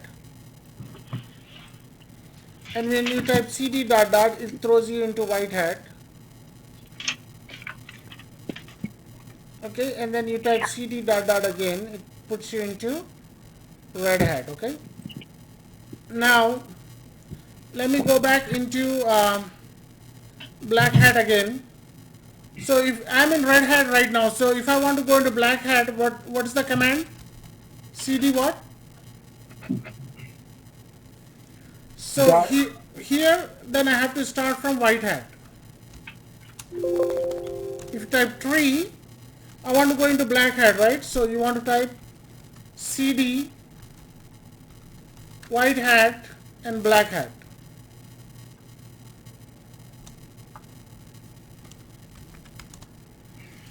Now what I want to do is I want to come back to red hat using two dots here. So I type cd dot dot and a slash dot dot and a slash dot dot. Where is this going to put me? So cd dot dot will bring me to white hat. Another cd dot dot will bring me to red hat. And then another cd dot dot will put me into root. Okay, so we are going 3 levels up. We're going to black Okay, hat. Yeah, go ahead. I have a question.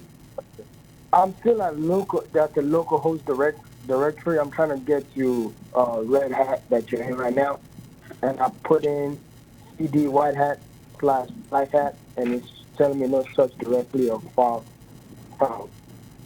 I think I have the same thing. No, you may be typing it wrong here. So just what is PWD? Type PWD and tell me where you at. It says root at localhost / No, type PWD and hit enter. You slash root, right? PWD. You want me to put slash as well or no? I just PWD. Just type PWD.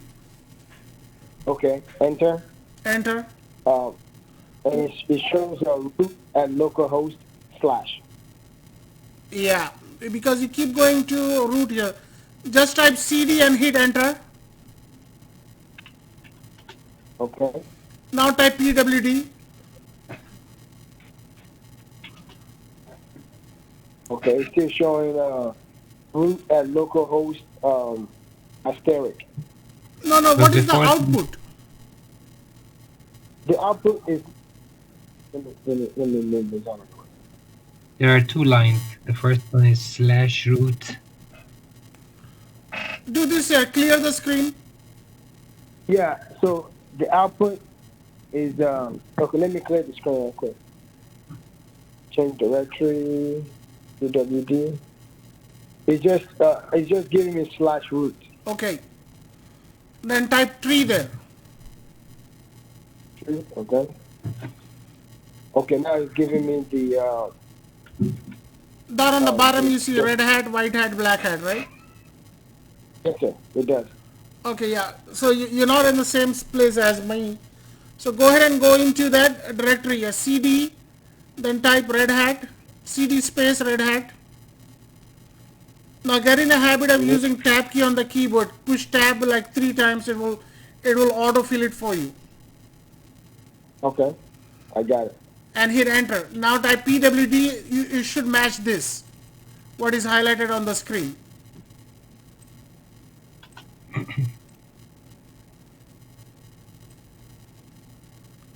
Is it matching what you see on my screen? Yes, sir. It is. Okay, good. Now you're caught up. So now there type cd and 2 dots, then a /. So this one is going to bring us to white hat, and this one, so we are already in black hat, right? So don't count that. Go 1 level up. Okay, and then another 2 dots is going to bring up in Red Hat. Another 2 dots is going to throw us in root. There you go. If I type pwd, I'm in root now.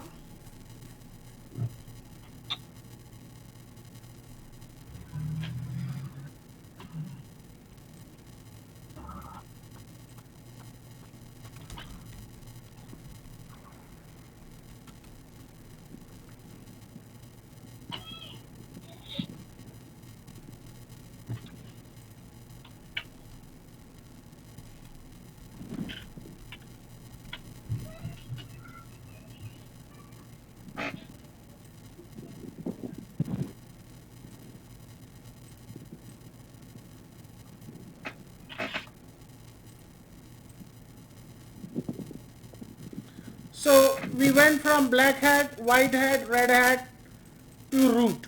Okay.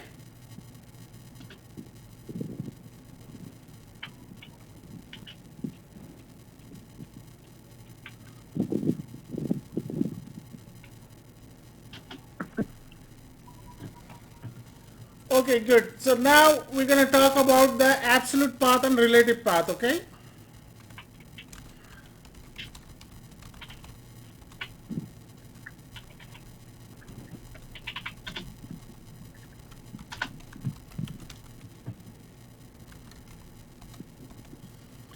Okay, so the absolute path, so let me clear this. Everybody, let's go into type tree and go into black hat. No, hold on. Everybody come back, type CD, and then you should be in the place where it says root.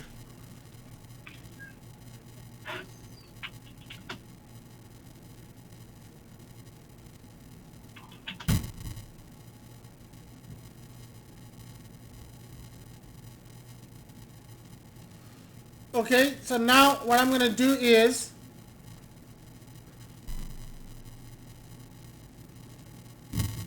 so I want to go from red hat to white hat to black hat. Okay.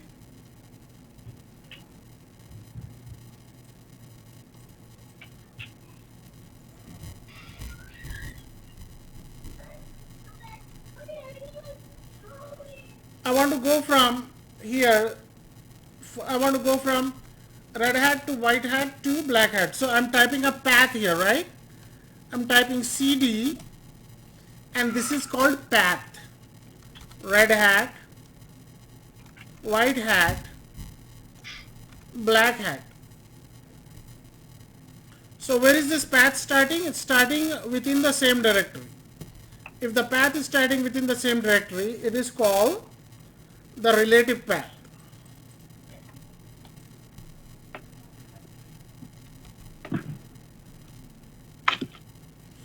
And you hit enter, you type pwd, you use the relative path to go into black hat.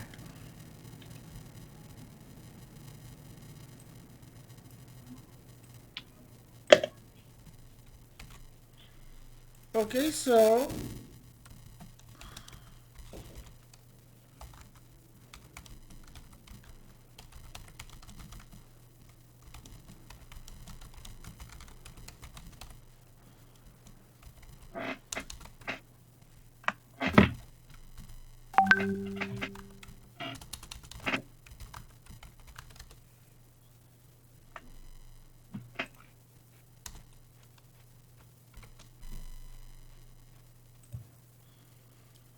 okay.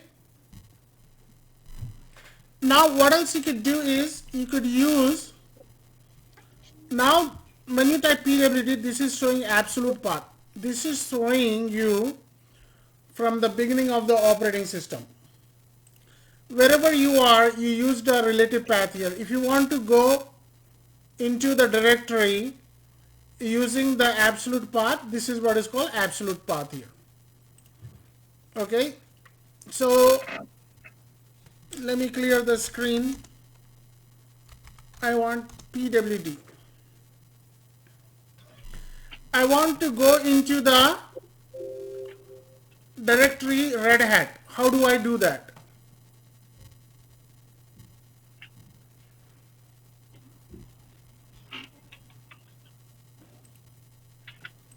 Can somebody help me if I want to go into the directory Red Hat? How do I do that?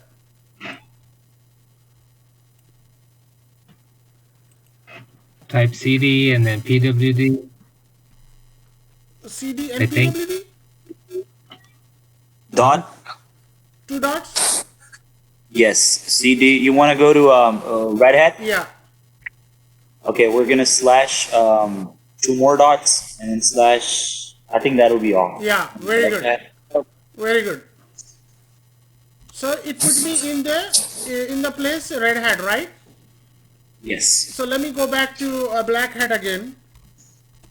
What else you could do is, if you want to go to Red Hat using the absolute path, you type cd root Red Hat.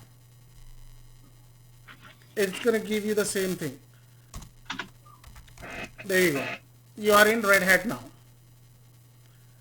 This gave you the same result, and this gave you the same result.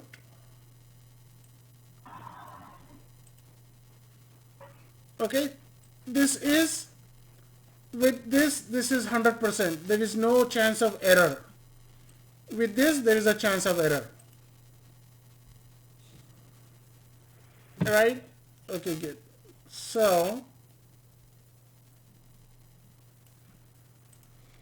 the way we moved around, this is called absolute path.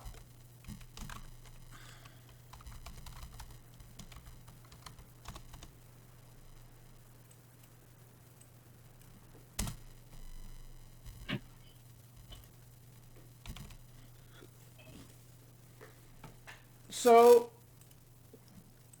anytime, whenever you type PWD, PWD gives you the absolute path, okay? Remember that. I couldn't have explained you earlier because it wouldn't have made a difference, any sense. But I'm going to put it here. I'm going to put a note here that PWD provides you absolute path. Path of the present working directory. Basically tells you exactly where you at. Very good, very good. And in reality, this is how the directory looks. I'll show you before the end of the class here, but in reality, this is what the directory looks. I'll show you in a minute here. These things I copied from here on the top here, this file. Where is this here? Yeah. See how these directories is intermingled here? We are in here. And then where are we? Root. And then inside root we have Red Hat, Black Hat, and all those here. So all these directories are interdependent on each other.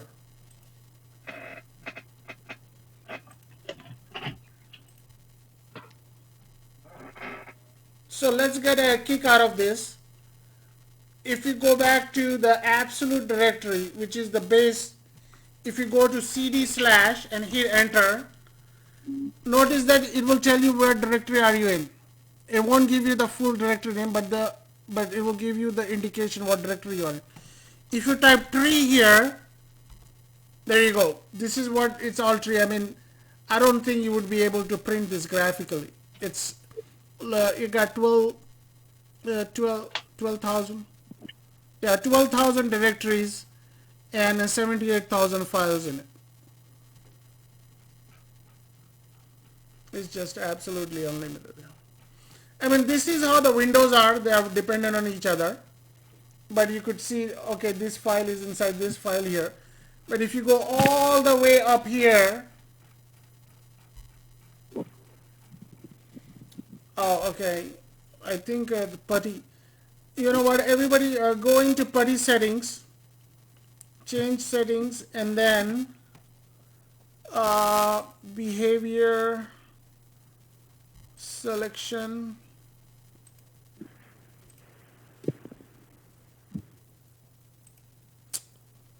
Windows,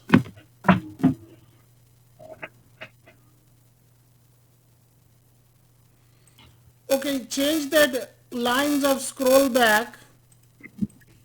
How do we go there? Yeah, right click on the tab on the top. Where do you see you see root localhost, right? Right. On the top bar, right click there and then go into change Mhm. settings. Okay, change settings.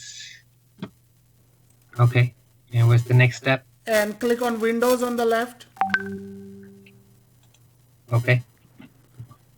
And then lines to scroll back, just make it like 100,000 or something. Yeah, 100,000. Lines of scroll back is 2000 in my window. Yeah, actually it's not working. Just Then put down a huge number. change it to like a huge number. Yeah, 100,000. Put it down like that. Okay.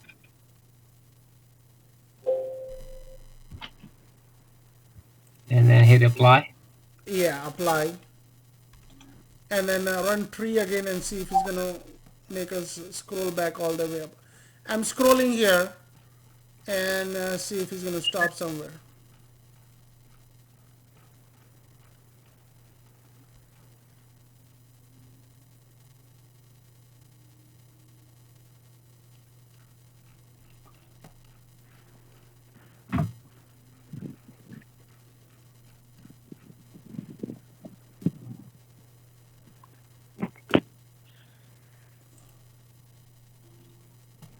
What the? No, not that.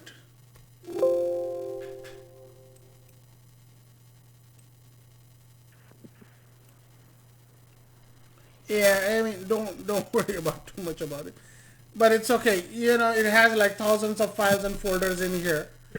But if you go back in here to our root directory and if you type tree, you got the idea what the tree command does. It gives you a little bit of visualization here. Okay, so you could be able to use the absolute path, and it could be like 50 folders inside each other, and you could use a absolute path using that. Okay. Okay. All right, good. So let's see what else we have here. What time is it? Okay, so we got good 40 minutes.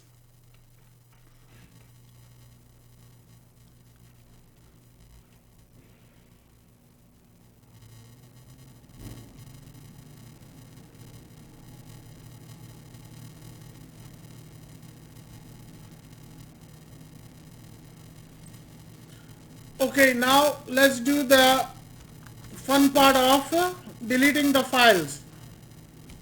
Okay, that Anaconda file is annoying me, so I really don't like it.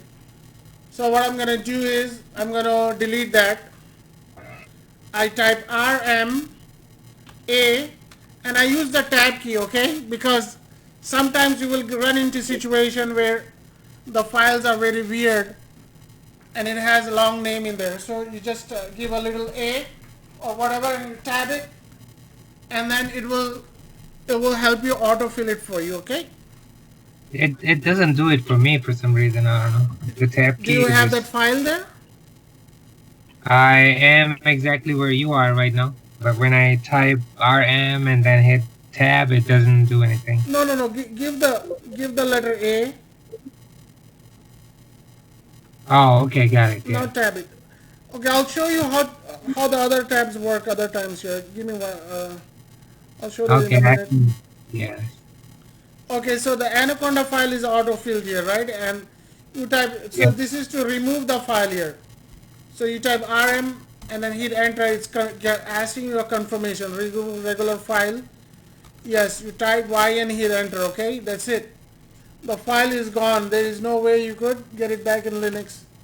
There is no recycle bin, nothing like that. Hmm. Okay, good. So now I'm gonna do is RM. This command removes the file. Okay.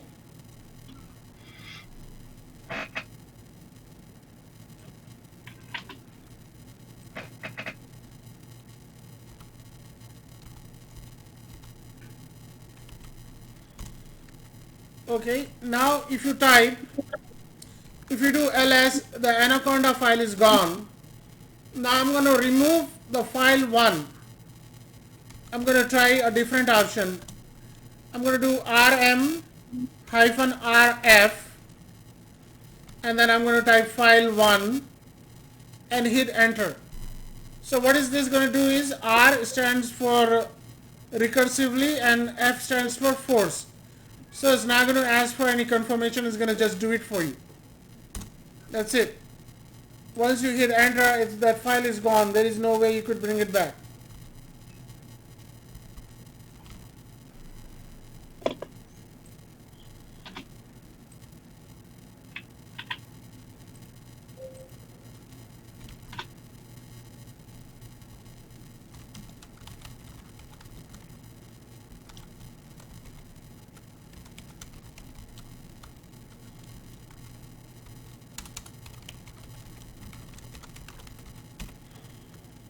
Okay. Now let's do ls hyphen ls, and you have like 4 files here. All these are annoying, right? You want to remove all the files that are starting with F. So you got to be careful here, okay? If you type rm hyphen I have a rf question. and then F, anything which is matching like folders, anything which starts with F, all this is going to be deleted. But if you want only files here, so if you do rm F and then the asterisk, that means it's going to match 2 cases. First and second case is going to match, and then it's going to remove those. So watch, if I hit enter here, anything that is matching with that's starting with fi, so this is starting with fi, fi, fi. All these 3 things will be gone. So if you do ls, all the files are gone.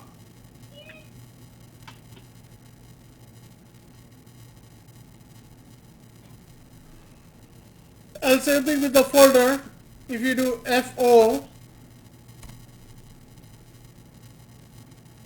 anything with the folder is gone. Matching with fo is gone.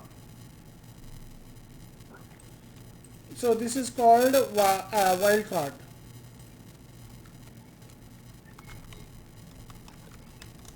The only thing is left is redhead. Yep, red hat should be left.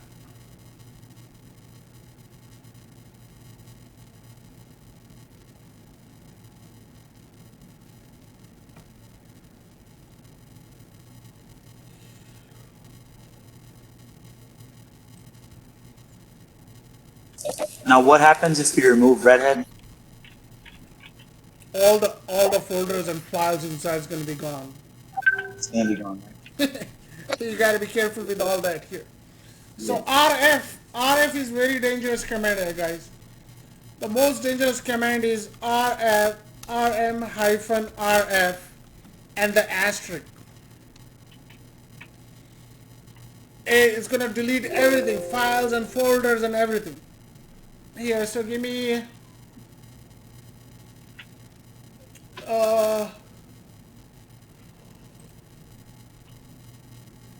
let's see here. I have a question for you, sir. Yeah, go ahead.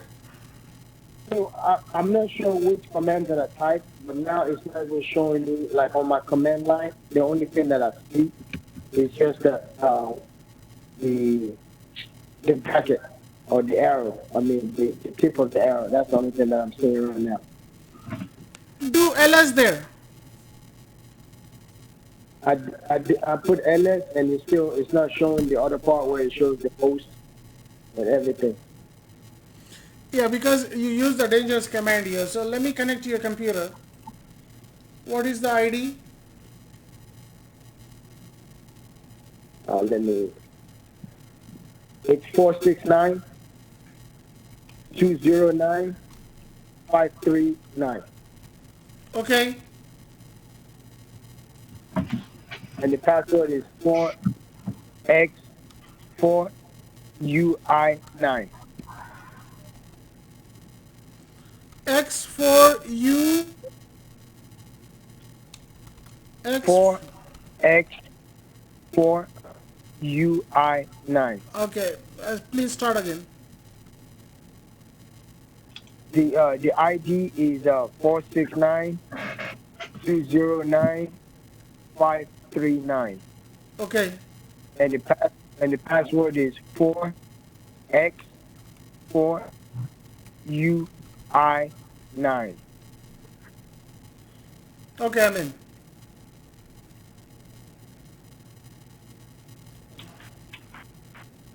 What are you doing here? Type clear.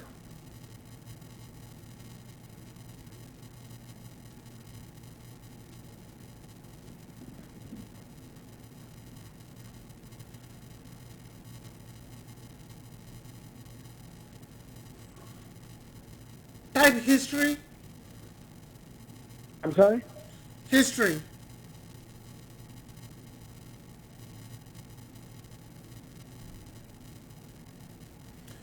Do Control C. Clear. Okay. Now do ls. Okay. Well, you were stuck in one place here, so do RF. I'm sorry, RM. Alright, okay. Space file 1. Enter.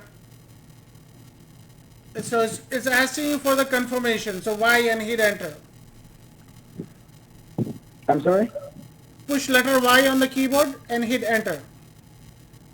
Okay. Now do ls. The file 1 should be gone. No, don't put a, why are you putting period? No. Just do ls. Enter. Okay. It's gone.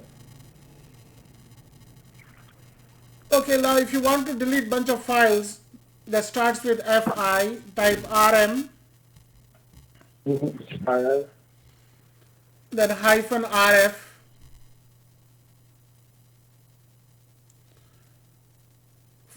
fi, and the asterisk.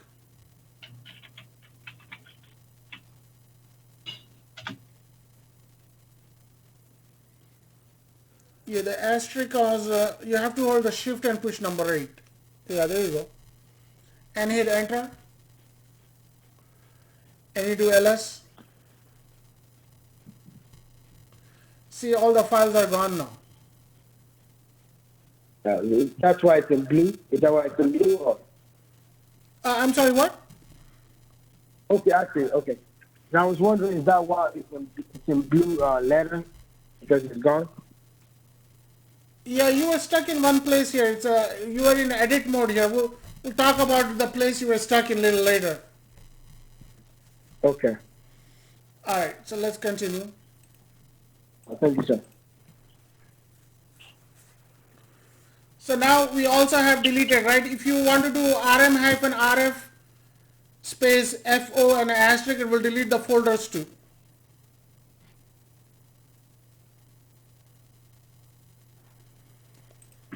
So let's go ahead and take out Red Hat rm hyphen.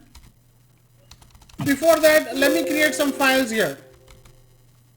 Touch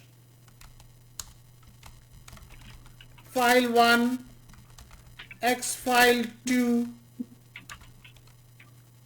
random. Okay, and okay. You wrote touch file 2. So we start with touch file 2 or touch file 1? Anything at this moment, because I'm going to show you how to destroy that folder.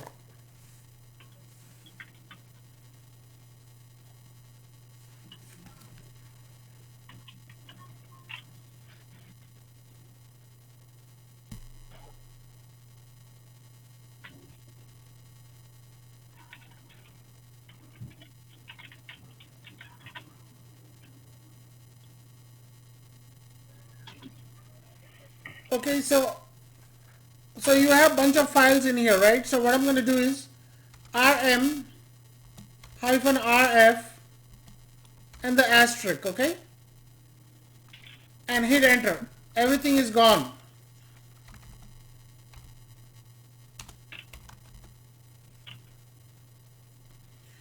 So everything is gone except the hidden files, because you're not telling the hidden files to be cleared. Well, how about just to delete one single folder, Zafar? Oh, same thing. Yeah, very good question. So let me go ahead and create a folder, mkdir, and then let me create folder 1, rm hyphen rf, folder 1. So if you do rm folder 1, it's not going to delete it, because it says it's a directory here. So you have to type hyphen rf, because you have to rf stands, I'm going to put it in the notes here. R is removed forcefully and recursively. So the folder is gone here too. So let me put that in here.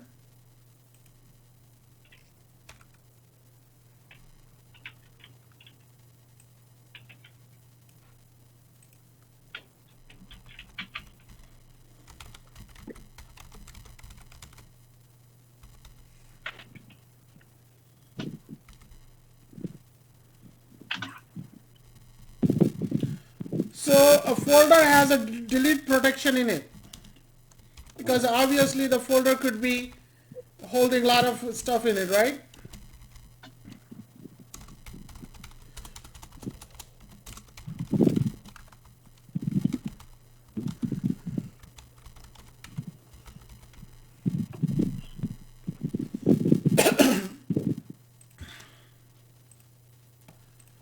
So you type this here, rmf and rf, so it will give you hyphen rf stands for recursively and forcefully. Recursively means everything inside the folder and move it forcefully. So then there is no option that it's going to be gone. Okay, so everybody do ls. Your folder should be absolutely be clear. There shouldn't be nothing in there.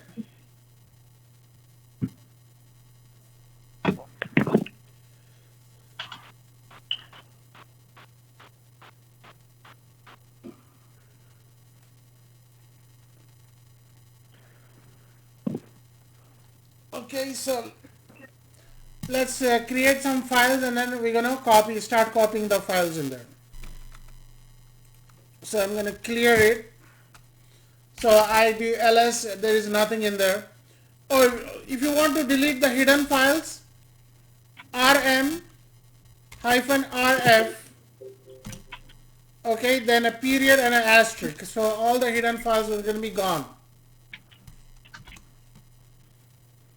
And unless the two dots and a single dot.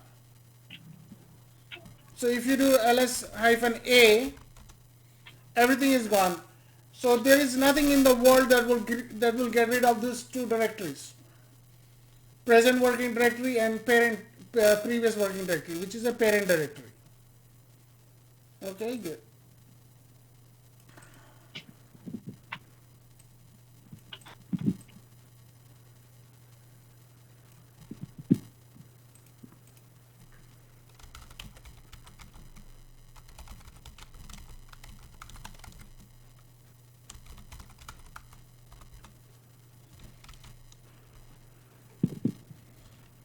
So it's refusing to remove it.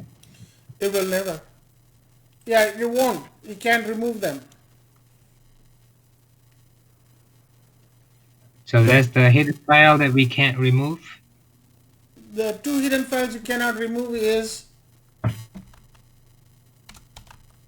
the dots and two dots.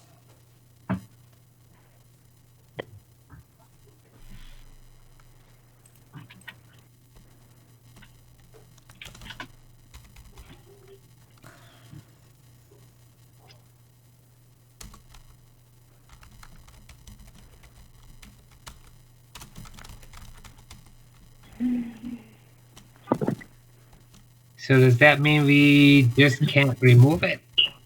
There's no way? There is no way you could remove it. So why do you want to create a file that you can't remove? No, two dots, a single dot and two dots were created by the system. We didn't create that. Oh, okay.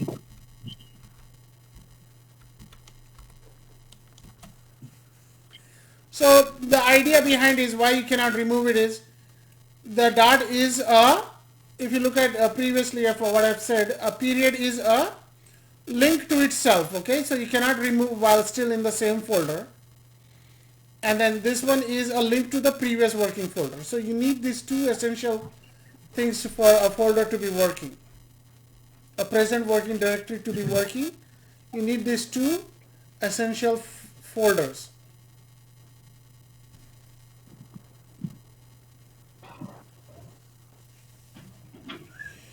So everything other than that, we got rid of everything else, right? So clear the screen. So now let's create a file named touch file1 and hit enter, and you do ls here.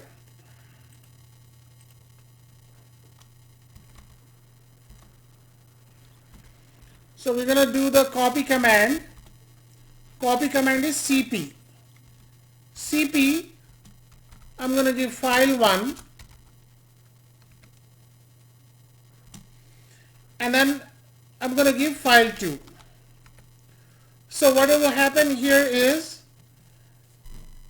it will check if the file1 doesn't exist, it will create one for you, okay?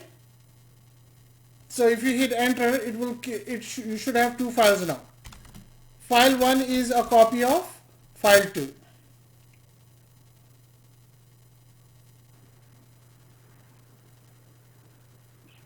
So what's Was in the file one? CP Yes. and Whatever you have in file1, you will have it in file2. Okay, right now it's a blank file, so that's all we need to know so far. So let me talk about the cp command. Copy files and folders from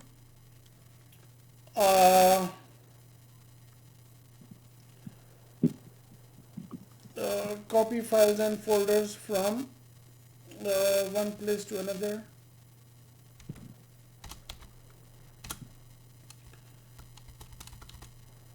Copy files and folders to a specified location.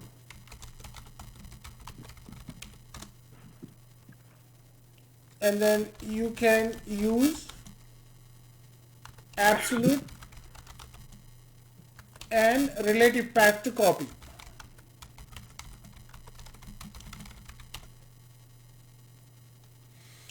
Okay, let's go ahead and create our favorite directory.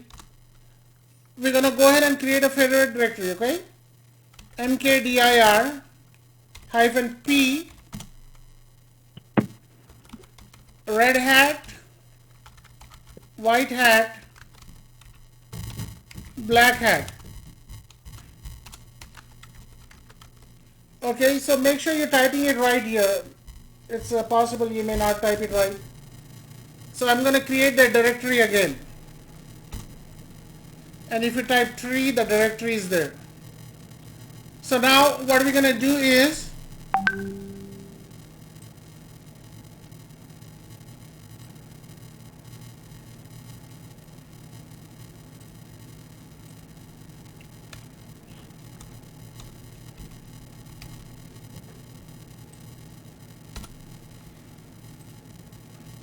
so I have a file 1 here, right? I'm going to copy that file into black hat.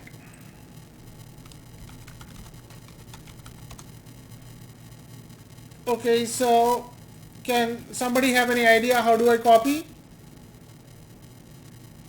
I do copy command and then, yeah, go ahead. File one.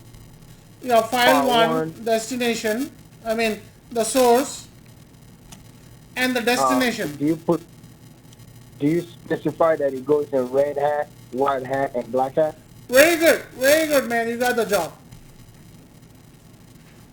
Okay, and if I do this, the file, what happens is, this is the copy, this is the source, and this is the destination.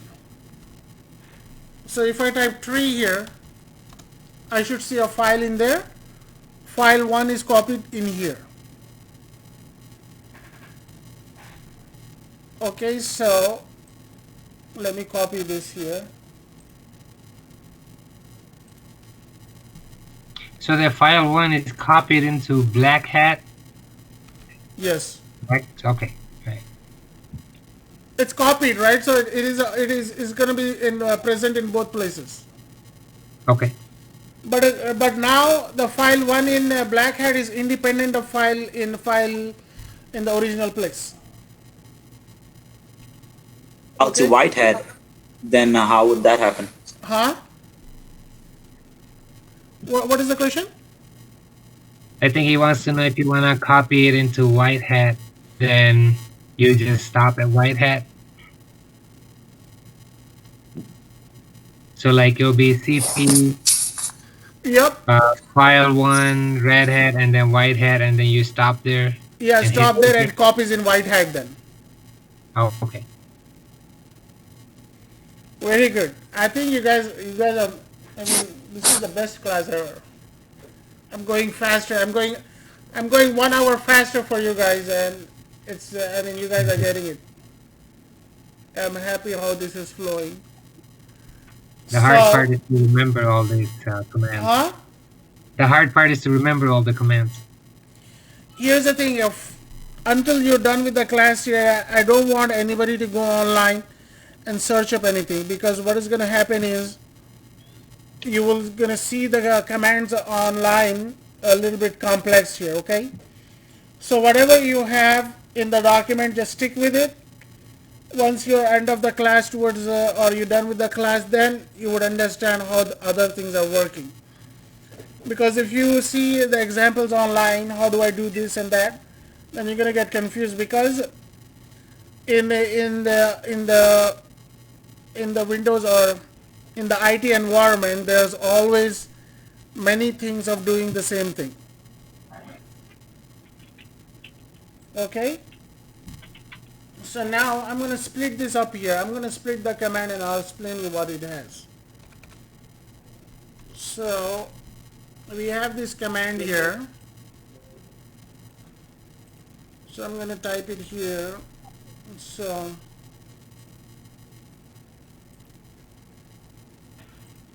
Can I ask a question? yeah. So when you're making a file, do you have to name it 1, 2, 3, or you could give it some other names too? Any name. Okay. Okay, so this is how the command flows. So cp is the command, and here file is the source, and destination is the destination directory. Okay.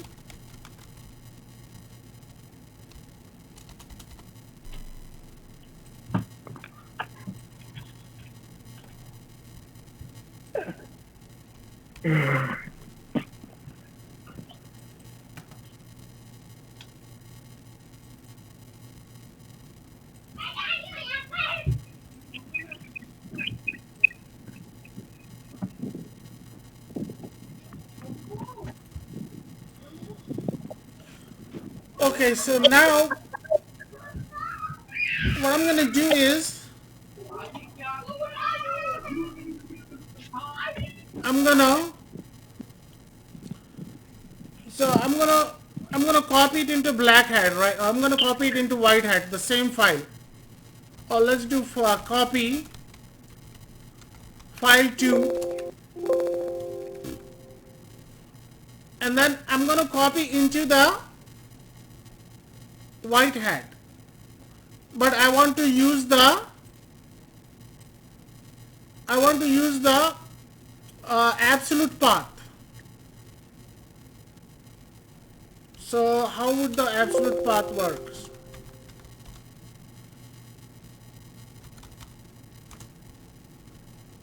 So how is the absolute path for the black hat, white hat? What is the absolute path for the white hat?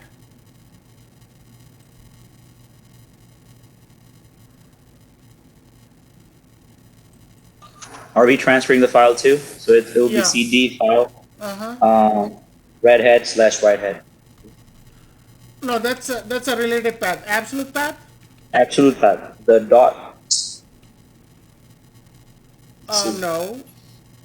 Absolute path. Look at absolute path, starts with root.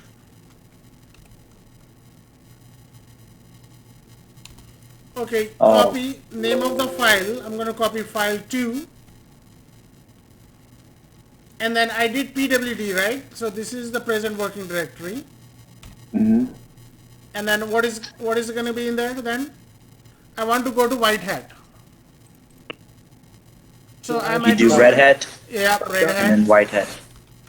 Red hat and white hat. White hat. So root will be an absolute path. Okay. Yep. Starting from the /root is an absolute path. No errors that way. True. So if I do tree, there should be a file into white hat. There you go. File 1 is sitting in white hat. Oh, I'm sorry. File 1 is sitting in white hat here. File 2. Because here it's a different directory structure is starting from here. Because file 2 and file black hat are in the same directory, which is white hat.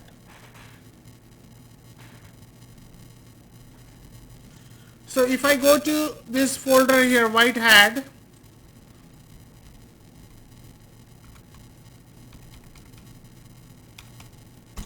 if I do ls here, what should I expect?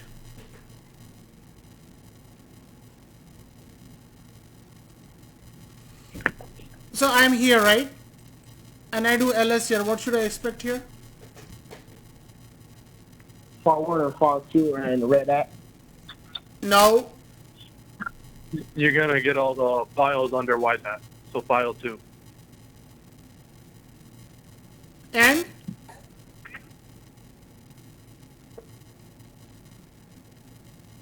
So I'm, So file 1 will be under Black hat. so no, yeah, true. I mean true, but I won't be able to see it with the regular ls. So I should see black hat and a file 2.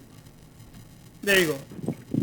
Even if I do ls-l, I'd see only file 1 and file 2 because file 1 is inside file 2. I'm sorry. I'll see file 2 and black hat because file 1 is inside black hat. So I'm not running the command here. When I do ls-l, I'm running the command in the present working directory.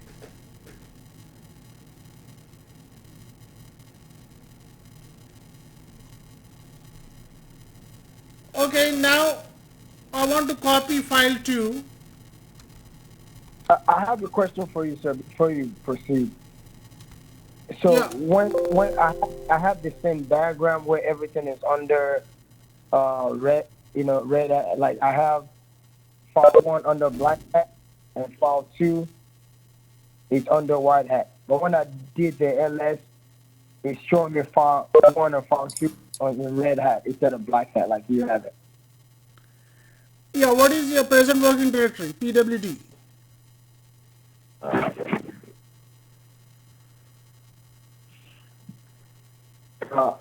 I'm in root localhost.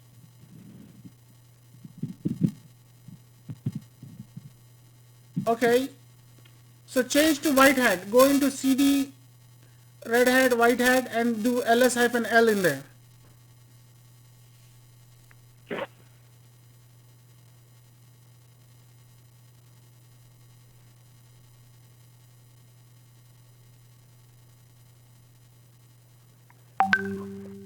Okay, now it's showing that file 2 is in black hat. Yeah, file 2 and black hat. That's what you should see. Okay. my file actually went into red hat. I'm seeing the red hat instead of black hat. Well, it did what you told it to do. So you have to know what you're doing. Let's take a look at your screen here. I mean, I think this is too much for, I think.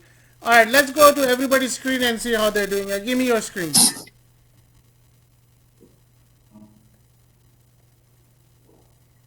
What is your ID? Just give me a second. Pulling up right now. It's 469-184-962. So it's gonna end with 962.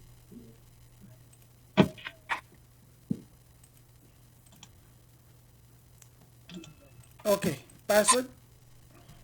W66GC6.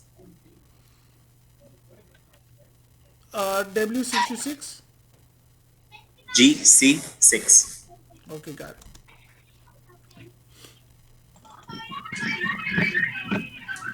Okay, so you type file two. Uh-oh. Can you go on mute?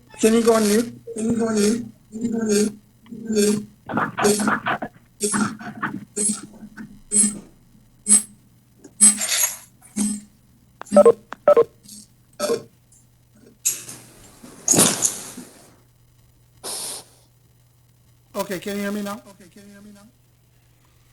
Yes. It's very low. The voice is very. Yeah, so But that's fine. how about now? That's fine. Okay. So you copied file 2 and you copied to Red Hat. Okay, so you do ls here. So no, yeah. Go ahead and go into White Hat here. So now do ls. Okay, so you have the yeah, you're good. And go All right, into perfect. The only problem that I was having this right here on your screen, it was showing red hat, well, black hat instead of red hat in these two places. yeah. Well, my screen might not always match here, but I'm This moving right around so here, if you fast. notice, this and this. Okay, so you do ls here, so it's matching what I have on the screen. ls have an L, so it's matching. Mm-hmm. Okay, so you're good. Yeah, it's matching. Perfect. Okay. All right. So I'm gonna disconnect. So what else I have here is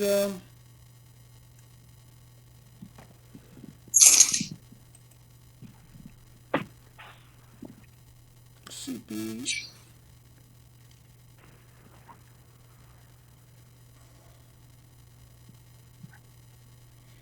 Okay, and then this is the command I used using the absolute path.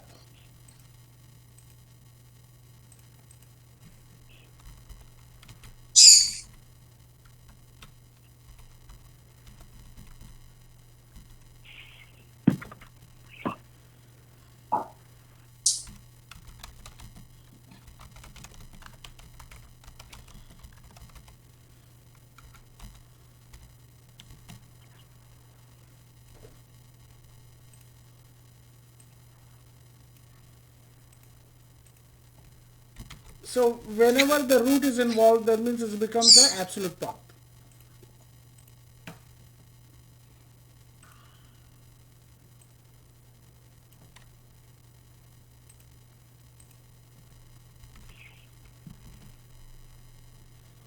So it copied to white hat. So this is as expected.